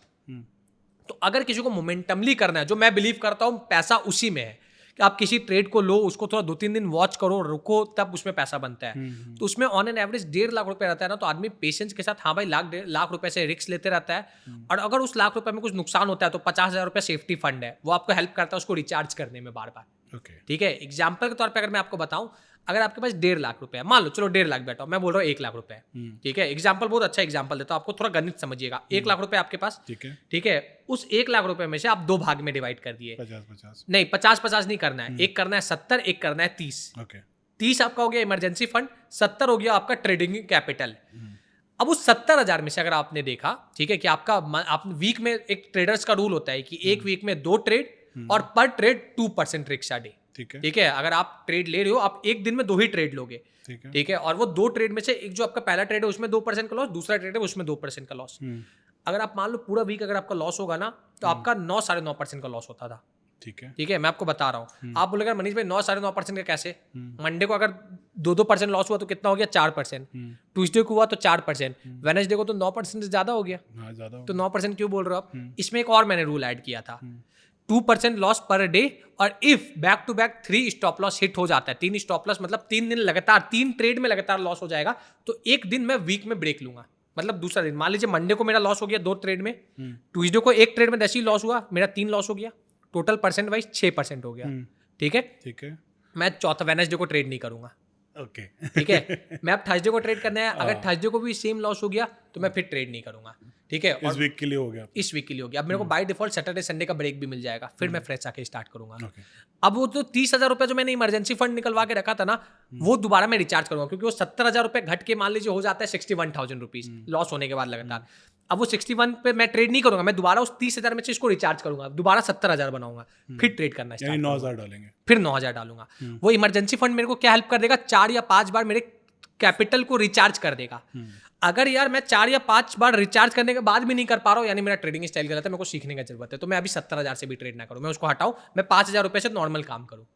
ऐसे गणित बैठाना पड़ता है। ये आज मेरे पास ये जो प्लान है ना, आज ये सोशल मीडिया में जितने लोग देख रहे हैं ना, फिर आज ये आपका ये जो वीडियो देख रहे हैं, आप खाली कमेंट में पूछ लो कि आप लोग जो ट्रेडिंग में करियर बनाना चाह रहे हो, जो लास्ट 2 साल से भी कर रहा है, कि आपके पास आपका ये प्लान रेडी है? लोग जवाब देंगे नहीं रेडी। अगर सच जवाब दिए तो ये आपने पूछा था कारण क्या है, ये कारण है नुकसान करने का। और मनीष का जो चैनल है द चार्टिस्ट, उसके थ्रू मनीष लोगों को सिखा भी रहे हैं, समझा भी रहे हैं कि कैसे ट्रेडिंग में उतरना है। मनीष, लेकिन एक बात बताओ, मार्केट का टाइम होता है सुबह 9 से 3:30, और लगभग यही टाइम होता है कॉलेज में। और आपने बोला कि कॉलेज के टाइम तक तो आप शुरू कर चुके थे ट्रेडिंग। कर चुका था। और जो ट्रेडर्स होते हैं उनका पूरा टाइम तो वॉच पे ही रहता है, नज़र पे, कि क्या चल रहा है मार्केट पे। तो ये कॉलेज और ट्रेडिंग एक साथ कैसे हो रही थी? फर्स्ट ईयर तक तो नॉर्मल चल रहा था, फर्स्ट सेमेस्टर तक। ठीक है, कॉलेज में जाकर थोड़ा अपन ने गुंडागर्दी वगैरह स्टार्ट कर दिया था। ठीक है, क्योंकि अब है बिहारी खून है, तो कहीं ना कहीं निकल ही आता है। ठीक है, वापस जाके अपन ने करने लग गए थे। ठीक है, तो फर्स्ट ईयर में अपन ने उतना ध्यान नहीं दिया। मेन फोकस मैंने स्टार्ट किया अपने जब करियर को देने के लिए सेकंड सेमेस्टर से आसपास मैंने स्टार्ट किया था। अब जब आपने जो बात बोला, मुझे भी यही लगा था कि अरे यार टाइम ही नहीं मिल पा रहा, टाइम ही नहीं मिल पा रहा, टाइम ही नहीं मिल पा रहा। तो उसका मैंने सॉल्यूशन निकाला। कैपिटल तो धीरे धीरे करके बनना स्टार्ट हो गया था, तो उसका मैंने सॉल्यूशन ये निकाला कि भाई कॉलेज जाने से पहले पहला क्लास हम लोग को 8:30 बजे से स्टार्ट हो जाता था। थोड़ा मार्केट को मैं एनालाइज करके जाता था। ठीक है, 8:30 से 9:30 एक क्लास चलता था, उसके बाद ब्रेक, फिर थोड़ा देर बाद क्लास, फिर ब्रेक, ऐसे चलता था। रेडमी नोट 4 फोन था ही, फोन निकालते थे अपन, जो एनालिसिस करके रखे, अगर अपसाइड डाउन साइड ब्रेकआउट होता था इक्विटी में तो अपन काम कर लेते थे। थोड़ा प्रॉब्लम आता था उस टाइम पे। ठीक है, मेन कब हुआ ना, जब थोड़ा डिसेंट कैपिटल आ गया, फिर मैंने अपने एक स्ट्रैटेजी बनाया कि मेरे को बस 9:30 में मार्केट में अवेलेबल होना है। 9:30 पे 9:30 पे मैं एक ऑर्डर मारता था। ठीक है, एक ऐसा ऑर्डर मैं क्रिएट करता था। ठीक है, शायद ऑडियंस जो स्टॉक मार्केट को समझते होंगे वो समझ पाएंगे। मैं ऊपर का कुछ बेचता था, मैं नीचे का कुछ बेचता था, ऐसे मैं रेंज बना लेता था। ठीक है, और इसके ऊपर मैं स्टॉप लॉस लगाता था कि अगर ये यहाँ जाए तो ये पोजीशन कट जाए, और अगर ये यहाँ जाए तो ये पोजीशन कट जाए। ऐसा कुछ मैं हेज बनाता था। आज भी बहुत फेमस है द चार्टिस्ट 15-15 स्ट्रैटेजी करके। क्या बोलते हैं इसको? The chartist 15-15 strategy. अब 15-15 क्यों बोलते हैं? क्योंकि 15% ऊपर लॉस, 15% नीचे लॉस। आपको लगेगा 15% बहुत ज्यादा हो जाता है, नहीं, 15% जो खरीद रहे उसका 15%। ठीक है, ऊपर का मैं 100 रुपए का खरीद लेता था, नीचे का 100 रुपए का खरीद लेता था। ऊपर लॉस गया यानी 15%, नहीं 15 पॉइंट का ही लॉस गया। ठीक है, अगर ऊपर का लॉस कट गया यानी मेरे पास अभी भी ओपन है, मार्केट और ऊपर जा सकता है। तो ऐसा करके मैंने एक बनाया था। मैं आपको किसी दिन अगर दोबारा अपना वार्तालाप हुआ तो मैं आपको पूरा स्ट्रैटेजी लैपटॉप में करके बताऊंगा। तो इसमें क्या होता था, 9:30 में मेरे को एक्जैक्टली ऑर्डर मारना पड़ता था। 9:30 में मैं प्री डिफाइन कर देता था सिस्टम में कि भाई इतने का लॉस होगा तो मेरा पोजीशन कट जाएगा, और आके एक्जैक्टली 3:15 पे मेरे को अवेलेबल होना पड़ता था कि मैं वो पोजीशन को काट पाऊँ, जो प्रॉफिट है प्रॉफिट में, जो लॉस है लॉस में। ठीक है, इससे देखिए सबसे बड़ा चीज क्या हो जाता था, मेरा साइकोलॉजी बने रहता था। क्यों? क्योंकि मैं जब पहला ट्रेड मार रहा हूं ना, मेरे को पता है कि भाई आज किसी में हिम्मत ही नहीं है कि मेरा 3,000 से ज्यादा का नुकसान करा दे। और जब प्रॉफिट होगा तो मेरे को पहले से पता है कि भाई प्रॉफिट मेरा बहुत बड़ा भी हो सकता है। प्रॉफिट मान करके चलो मेरा 10,000 का भी हो सकता है, 12,000 का भी हो सकता है। नुकसान होगा तो 3,000 का होगा, बट प्रॉफिट होगा तो 10, 11, 12 कुछ भी हो सकता है। तो ये मैं करने लग गया था। तो इसको बोला जाता है ना सिस्टमैटिक वे ऑफ ट्रेडिंग। कि मैंने अपना सिस्टम बना दिया और वो सिस्टम मेरा काम कर रहा है ऐसा। तो ये स्ट्रैटेजी थी जिसको आप भी फॉलो कर सकते हैं। लेकिन इस स्ट्रैटेजी के अलावा, जैसे मैंने आपसे पूछा कि आपने किस सेटअप और कितने फंड्स के साथ काम शुरू किया था, और वो दौर जो था वो बीत चुका है। आज के टाइम की अगर हम बात करें तो वो 1.5 लाख रुपए इनफ है। मोर देन इनफ है, 1.5 लाख रुपए से आपको मार्केट में मोर अगर देन इनफ है। ट्रेडिंग करना शुरू करनी तो 1.5 लाख रुपए से आप उतर सकते हैं। क्योंकि एक टर्म मैं यूज करूंगा, ऑप्शन सेलिंग, ठीक है, एक ऑप्शन सेलिंग होता है, उसमें मिनिमम आपको 1.5 लाख रुपया रखना पड़ता है। तो ये 1.5 लाख रुपया जरूरी नहीं है कि आपको 1.5 लाख रुपया से ऑप्शन सेलिंग करना है फर्स्ट डे से, बट वो 1.5 लाख रुपया एक डिसेंट कैपिटल है। क्योंकि मैं अपने स्टूडेंट्स को पढ़ाता हूँ ना, तो हम लोगों ने एक ग्राफ बनाया था, एक रिसर्च किया था कि 1.5 लाख का कैपिटल रहेगा ना, तो एक मिडिल क्लास आदमी को अगर घर चलाने के लिए, घर में सपोर्ट करने के लिए 5-10 हज़ार रुपया महीने का देना है, तो वो आराम से पेशेंस के साथ कमा सकता है। इन केस अगर 1 महीना नहीं बना, मार्केट ऐसा नहीं है, सबसे पहले मिडिल क्लास आदमी का मार्केट को लेकर नजरिया गलत है कि हर महीना मेरे को 20,000 रुपया कमा लेंगे तो मैं खुश हो जाऊंगा। मार्केट है ही नहीं, ये धंधा है ना यार। धंधा में आप ऐसा बोल सकते हो क्या कि हर महीना 20,000 रुपया सैलरी ऐसा आ जाए तो मैं खुश रहूंगा? बोल सकते हो क्या? बिल्कुल नहीं। नहीं, मार्केट ऐसा है कि ऐसा होता है कि 6 महीने का पैसा एक बार में दे दे, और हो सकता है कि 6 महीने का पैसा 6 1 महीने सेकंड में ले 1 सेकंड में ले जाए। 1 सेकंड में अगर लेके जा रहा तो यानी आप ट्रेडर नहीं हो, आप अभी भी गैम्बलिंग कर रहे हो। दे सकता है, लेके नहीं जाना चाहिए। यही तो हम लोग का गुण है ना यार। हाँ। अगर आप खुद मान लो कि आपने मुझे कर्जा दिया कि लो भाई मनीष भाई लाख रुपया रखो, और वो पैसा मैंने आपको चुकाने में आपको पूरा पसीना छुड़वा दिया, तो अब क्या पैसा दोबारा मेरे को दोगे क्या? नहीं दोगे। तो अगर मार्केट आपको पैसा दे चुका है तो आप मार्केट को पैसा देने का हिम्मत मत दो ही मत। आप बोल दो कि भाई इससे ज्यादा तो मैं नहीं दूंगा। अगर तुमने मेरे को 6 लाख रुपया दिया है कमा के, भाई मैं मैक्सिमम तेरे को 1 लाख रुपया दूंगा। 1 लाख रुपया मैं दाव पे लगा के और आगे का 2-2.5 लाख रुपया कमाऊंगा। नहीं तो भाई 5 लाख रुपया तो मैं घर लेके जाऊंगा ही जाऊंगा। ऐसा सोच होना चाहिए। अच्छा, जब पैसे की बात आती है और भगवान याद ना आए, ऐसा हो नहीं सकता, राइट? हाँ। तो जब आप शेयर मार्केट में ट्रेडिंग करते हैं तो किसी तरह की एस्ट्रोलॉजी या न्यूमरोलॉजी सबका कुछ हवाला लेते हैं, उससे कुछ सीख कर कुछ करते हैं क्या? मैं बहुत मानता हूँ, मैं तो मानता हूँ। मैं एस्ट्रोलॉजी को भी मानता हूँ, मैं न्यूमरोलॉजी को भी मानता हूँ। और उसका उपयोग करते हैं आप ट्रेडिंग में? मैं करता हूँ। है, बेनिफिट है, रिजल्ट है, ठीक है। आप एग्जाम्पल के तौर पे देख लीजिए, ठीक है। जैसे ये साल न्यूमरोलॉजी का जैसे ही स्टार्ट हुआ, मैं भी ऐसे नहीं, एक्सपर्ट नहीं हूँ मैं, बट है गाइडेंस के अंदर करता हूँ, ठीक है। जैसे ये साल न्यूमरोलॉजी के अकॉर्डिंग अगर देखा जाए शनि का साल बोला जाता है। बिल्कुल। इसमें देख लीजिए हर चीज़ डिले हो रहा है, कॉम्प्लिकेटेड हो रहा है, ठीक है। तो आप देख लीजिए मार्केट इस साल हिस्टोरिकल वोलेटिलिटी शो कर रहा है। सेम डे 1-1.5% आप, 1-1.5% डाउन, ऑड इवन एक पैटर्न होता है मार्केट में, वो फॉर्म कर रहा है। किसी दिन कमा रहे हैं, किसी दिन एकदम से कमा रहे हैं? नहीं, ऐसा कि मार्केट किसी दिन चढ़ रहा है, जिस दिन चढ़ रहा है उसके दूसरे दिन बराबर गिर जा रहा है। ओके। नंबर 8 का साल है, ये प्रॉब्लमेटिक होता है, ठीक है। अब मेरे लिए शेयर मार्केट क्यों शूट कर गया, मुझे पहले नहीं पता था, मैं तो बाद में ये धंधा को दूना, ठीक है। मतलब शेयर मार्केट तो मैं कर रहा था, बाद में ये धंधा में मैं जुड़ा ना, तो फिर बाद में मेरे को न्यूमरोलॉजी के बारे में पता चला कि मेरे नंबर में 1 और 9 है मेरे पास, ठीक है। तो 9 एनर्जी का नंबर है। अब बात करके देख लो, मैंने एनर्जी काफी ज्यादा आ रहा, ठीक है। तो स्टॉक मार्केट में बोला जाता है 1, 7 और 1, 7, 5 और 9 रहना चाहिए। मेरे में 1 भी है, 7 भी है, 9 भी है, और 5 भी मैंने एक रेमेडी वगैरह होता है, मेरे को मिल गया है। तो मेरे लिए शेयर मार्केट में उसमें काम कर रहा, ठीक है। सबके लिए अलग अलग पर होता है। जैसे फॉर एग्जाम्पल मेरे को पता है कि मैं जो डायरेक्शन में भी बैठता हूँ ना, मैं वो डायरेक्शन सही देख के बैठता हूँ। एग्जाम्पल के तौर पे मेरे लिए ना साउथ ईस्ट डायरेक्शन बहुत अच्छा है मार्केट के लिए। वेस्ट में पीट करके बैठता हूँ, वहां पे जो गोल है लाइफ का वो डालता हूँ। तो ऑब्वियसली काम करता है कि नहीं करता है वो तो आपके लिए तो कर रही है। एक जेपी मॉर्गन एक बहुत फेमस है, उन्होंने एक कोट बोल रखा था, ठीक है। If you want to be millionaire don't use astrology, but if you want to become a billionaire you have to use astrology. Okay. और आपके लिए एस्ट्रोलॉजी काम कर रही है? मेरे लिए काम करता है, मैं मानता हूँ तो काम करता है, नहीं मानूंगा तो नहीं करेगा, ऐसा है। ओके। अच्छा, पोर्टफोलियो बनाना एक बहुत बड़ा मैटर है जब अपन शेयर मार्केट की बात करते हैं। तो ये जब हम बना रहे हैं पोर्टफोलियो, तो हमें किन बातों का ध्यान रखना चाहिए, आपका जो भी एक्सपीरियंस है उसके हिसाब से? देखिए, पोर्टफोलियो जब बना रहे ना अपन, तो सबसे बड़ा मैटर ये क्यों बना हुआ है अभी के मार्केट में। क्योंकि आप ना अगर 2023 में, 22 में, 21 में आंख बंद करते ऐसे और ऐसे पत्थर फेंक के मारते कि यार ये पूरा स्टॉक का लिस्ट ऐसे पत्थर फेंक के मारते, जिसमें पत्थर में गिरता आप वो स्टॉक में पैसा डाल देते, वो स्टॉक बढ़ जाता, ठीक है। तो अभी लोगों के मन में एक्सपेक्टेशंस इतना बढ़ गया है ना कि लोग रिसर्च नहीं करना चाह रहे, ठीक है। ऐसा नहीं है कि एक ही स्टॉक को आपके पोर्टफोलियो में रखना है। देखिए मैं आपको बता रहा हूँ, मेरे को पता है स्टॉक मार्केट में ना 36 मैं मेरे पास अभी 36 स्टॉक्स है मेरे करंट पोर्टफोलियो में, ठीक है। जिसमें से 5 या 10 स्टॉक्स में मेरे को उम्मीद है कि भाई ये मेरा लाइफ बदलेंगे, कि यार ये मेरे को बहुत बड़ा पैसा कमा के देंगे। और रिमेनिंग जो 10-15 स्टॉक है ना, वो सेक्टर के अकॉर्डिंग में लेता हूँ। एग्जाम्पल के तौर पे मैं ले लेता हूँ, मेरे को आने वाले टाइम लग रहा है कि डिफेंस सेक्टर के लिए बहुत बड़ा होने वाला है। डिफेंस के लिए तो मेरे को पता है डिफेंस के लिए बड़ा होगा ना, तो मैं डिफेंस वाला स्टॉक्स देखूंगा। अब उसमें भी देखने का तरीका होता है, अगर आप कोई भी स्टॉक्स को कभी एनालिसिस कर रहे हो ना, तो पहले एक क्राइटेरिया होता है। हमेशा पहले ये सोचो कि आने वाले 5 साल बाद कौन सा सेक्टर चलेगा, या फिर कौन सा सेक्टर का टाइम होने वाला है। एग्जाम्पल के तौर पे ले लो, देश के लिए डिफेंस का साल होने वाला है, इंफ्रास्ट्रक्चर का साल होने वाला है, अभी भी चल रहा है, रोड का साल होने वाला है, अभी भी चल रहा है, ठीक है। और आपने जो न्यूमरोलॉजी का बात किया था, इस साल गाड़ियों का साल है, तो आप देखो ये जो पेजेरो स्पोर्ट्स जो देश को छोड़ दिया था वापस देश में आ रहा, फोर्ड वापस आ रहा, तो मेरे को दिख रहा है कि यार ऑटो सेक्टर चलने वाला है। तो मैंने पहले सेक्टर आइडेंटिफाई करना है कि अरे कौन सा सेक्टर चल सकता है, उसके बाद उन सेक्टर्स का टॉप 10 स्टॉक्स निकालना है, ठीक है। अगर 10 है तो 10 स्टॉक निकालो, अगर 5 है तो जो भी है टॉप स्टॉक्स निकालो।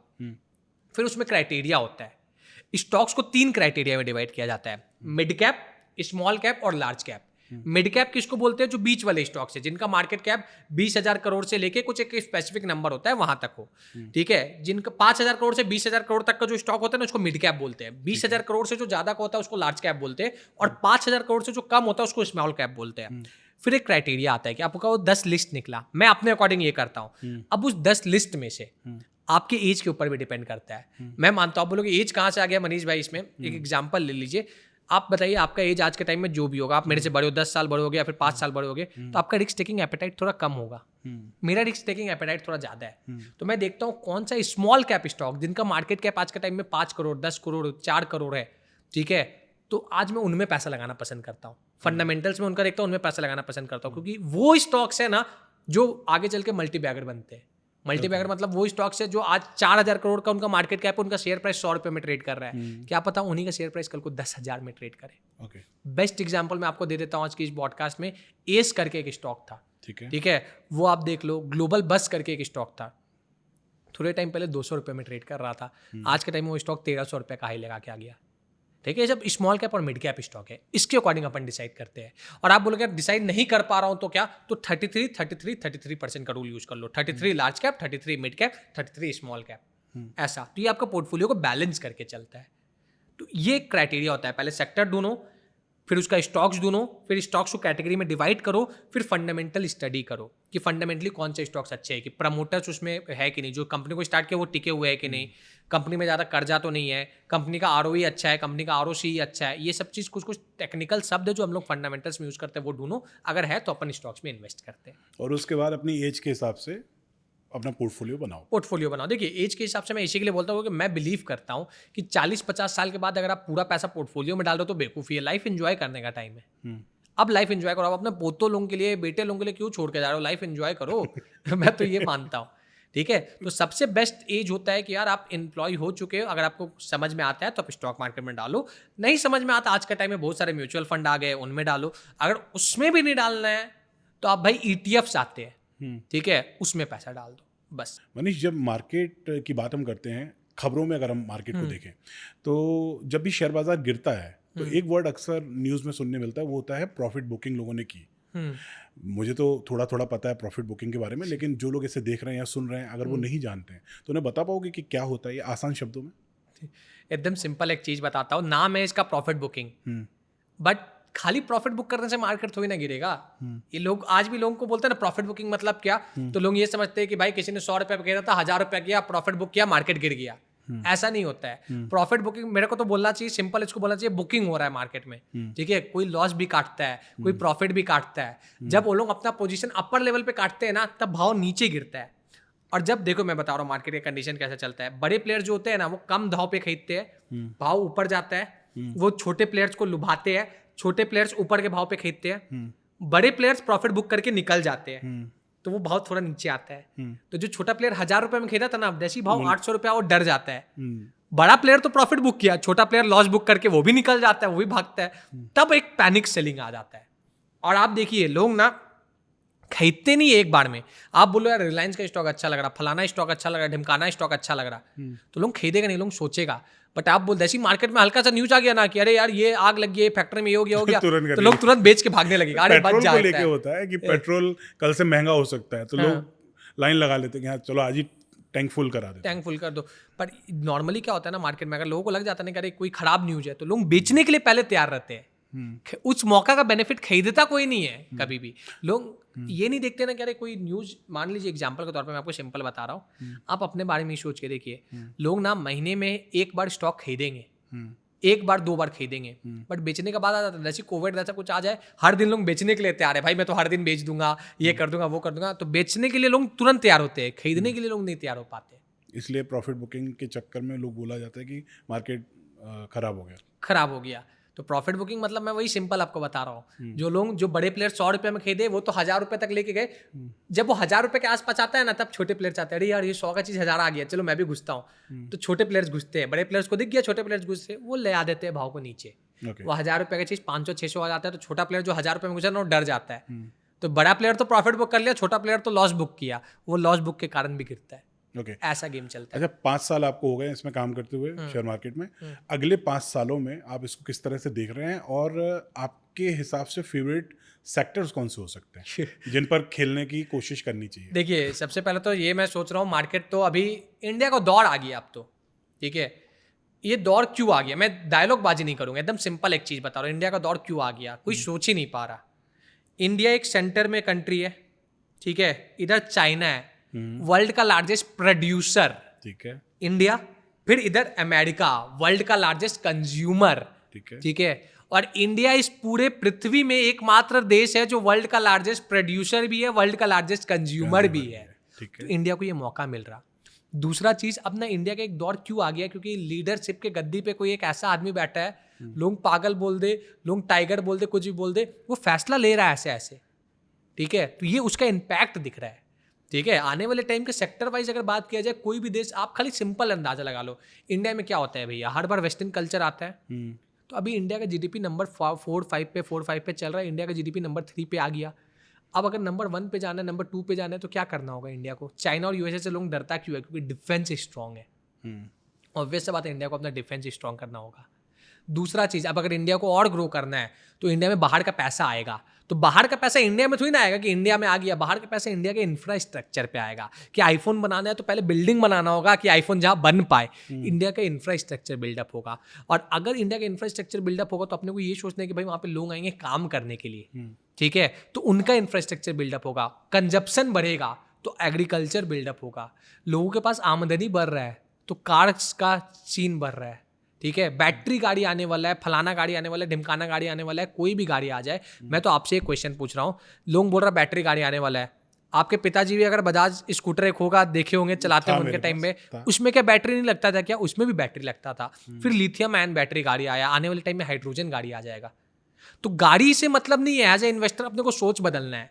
कैसे सोच बदलना है कि अरे अब जैसे मैंने सोचा यार अब तो हाइड्रोजन गाड़ी आने वाला है, हाइड्रोजन में क्या होगा, लिथियम आयन का तो अभी चल रहा था। हाइड्रोजन मतलब क्या, H2O पानी है ना, पानी को आयोडीन से रिएक्ट कराया जाएगा, ऑक्सीजन अलग होगा, हाइड्रोजन अलग होगा, पूरी केमिकल्स का गेम फिर मेरे को समझ में आने लग गया। तो आने वाले टाइम में मेरे को दिख रहा है केमिकल्स बढ़ेगा, आने वाले टाइम में बोला जाएगा केमिकल वॉर होगा, IT वॉर होगा, ऐसा वॉर होगा, ठीक है। तो लोगों को आप पूछ लीजिए बेस्ट कहाँ है इन्वेस्ट करने के लिए, लोग बोलेंगे IT। अरे IT का दौर गया भाई, अब और भी बहुत सारा दौर आने वाला है, डिफेंस है, एग्रीकल्चर है, कंजप्शन है, ठीक है। ये सब तो मिनिमम है कि ये सब तो जाएगा, इनको देखना, इंफ्रास्ट्रक्चर इन सब तो जाएगा, इनको देखना, ऐसे देखना पड़ता है।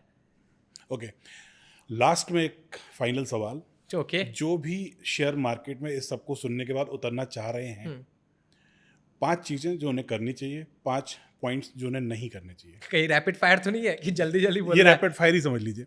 5 पॉइंट जो उन्हें करने, 5 पॉइंट जो उन्हें नहीं करने। ठीक है, सबसे पहला 5 पॉइंट में से पहला पॉइंट बोलूंगा, आमदनी का स्रोत बनाओ। ये करने वाला है, करने वाला है, ठीक है, आमदनी का स्रोत बनाओ, पैसा होगा तभी मार्केट में कर पाओगे। ओके। दूसरा बात, मार्केट्स में ज्यादा एक्सपेक्टेशंस मत रखो कि मार्केट तो ये कर देगा, मार्केट तो वो कर देगा।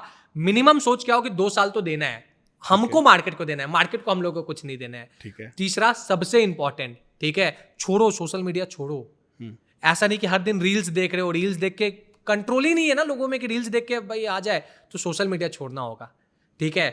चौथा कि लिखो क्या कर रहे हो जीवन में, मार्केट में क्या कर रहे हो, हर दिन जनरल मेंटेन करो कि क्या कर रहे हो, क्या नहीं कर रहे हो, क्यों लॉस हो रहा, क्यों लॉस नहीं हो रहा, ठीक है। पांचवा, last but not the least, जो बोला जाता है ना वो चीज़ बोलूँगा, ट्रेडिंग करने के लिए इन चारों चीज़ों पे काम करने से पहले खुद पे काम करो। यू आर दी वन जो ये बिजनेस को खड़ा करेगा। फिजिकल फिटनेस में काम करो, मेंटल फिटनेस में काम करो, तभी हो पाएगा ये चीज़ पॉसिबल। ओके, ये हो गई 5 पॉइंट्स जो आपको करने हैं। अब 5 पॉइंट्स जो आपको नहीं करने हैं। सबसे पहला और मोस्ट इंपॉर्टेंट चीज़, क्या नहीं करना है एज अ ट्रेडर बनने के लिए, कभी भी लोन के पैसे पे काम नहीं करना है, ओके। लोन का पैसा पे कभी काम नहीं करना है। लोन का पैसा पे काम करोगे वो प्रेशर बनाएगा, ठीक है।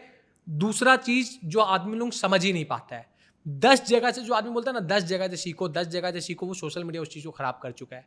10 जगह से सीखने के पीछे मत जाओ, ढूंढो, खुद ढूंढो, 10 जगह से देखो, बट सीखो लास्ट में 1 या 2 गुरु से ही, जो भी भाई जिनको आप फॉलो कर पाओ। अगर आप 10 जगह से सीखोगे, आज आपको मेरा स्ट्रैटेजी पसंद आएगा, कल को किसी और का पसंद आएगा, परसों किसी और का पसंद आएगा, वो चीज आपको खराब कर देगा, ठीक है। तीसरा चीज, इक्विटी में ट्रेड किए बिना ऑप्शंस में नहीं आना है, ठीक है। ये चीज आपको ध्यान रखना है, एकदम ध्यान रखना है कि ऑप्शंस में डायरेक्टली काम कभी नहीं करना है। ओके। चौथा चीज, ओवरनाइट नहीं एक्सपेक्ट करना है कि यार ओवरनाइट एक्सपेक्टेशंस कि यार ये मेरा इतना बढ़ा देगा, ये मेरा इतना बढ़ा देगा, ये मेरा इतना बढ़ा देगा, ऐसा नहीं। और पांचवा मोस्ट इंपॉर्टेंट, क्या, औकात नहीं भूलना है, ठीक है। लोग औकात भूल जाते हैं भैया मार्केट में कि यार मेरा तो इतना कैपेसिटी है क्वांटिटी लेने का, मैं इससे ज़्यादा ले लूँगा, ठीक है। तो ये ओवर साइजिंग जो करते हैं ना लोग, वो नहीं करना है ये चीज़। ओके। तो Manish, thank you so much हमारे साथ इस शो में ये सारी बातें हमारे साथ शेयर करने के लिए। मुझे लगता है कि कहीं ना कहीं जो भी हमें देख रहे हैं उनके लिए ये लर्निंग्स काम आएंगी। तो थैंक यू सो मच हमारे साथ जुड़ने के लिए। आपका भी थैंक यू सो मच गौरव भैया कि आपने मुझे इनवाइट किया, बोलने का मौका दिया, ठीक है। मोटिव यही है कि आपका भी यही मोटिव है कि लोगों तक जेन्युइन चीज़ पहुंचा पाए। मेरा भी ये पॉडकास्ट में मोटिव रहा कि जो सच है वो बता पाऊँ, फेक चीज़ें ना बता पाऊँ। थैंक यू सो मच भाई। अच्छा, एक चीज़ मैं आज के शो के लिए लिख कर लाया था, मैंने कहीं पढ़ी थी कि बिना समझ के यदि कोई बाजार में करोड़पति बनना चाहता है, मतलब हर किसी को पैसे तो कमाने ना, तो अगर बिना लर्निंग्स, बिना रिसर्च, वो तमाम बातें जो हमने की, इनके बिना अगर आप करोड़पति बनना चाहते हैं शेयर बाजार के कारोबार में, तो आपको अरबपति होना होगा। अरबपति से तो करोड़पति आप तुरंत बन जाएंगे, क्योंकि शेयर बाजार एक ऐसा काम है जो बिना अनुशासन, बिना धैर्य, बिना रिसर्च, बिना लर्निंग्स के आप नहीं सीख सकते।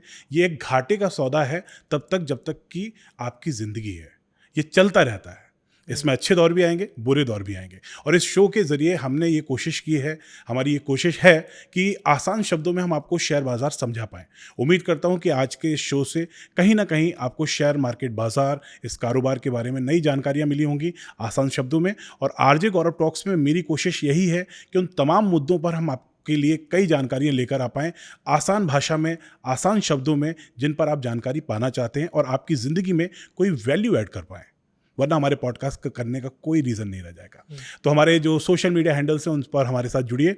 अगला शो बहुत जल्द लेकर आपके लिए हाजिर होंगे, कुछ नई वैल्यू ऐड करने के लिए आपकी लाइफ में। तब तक के लिए शुक्रिया, धन्यवाद, बहुत बहुत प्रणाम।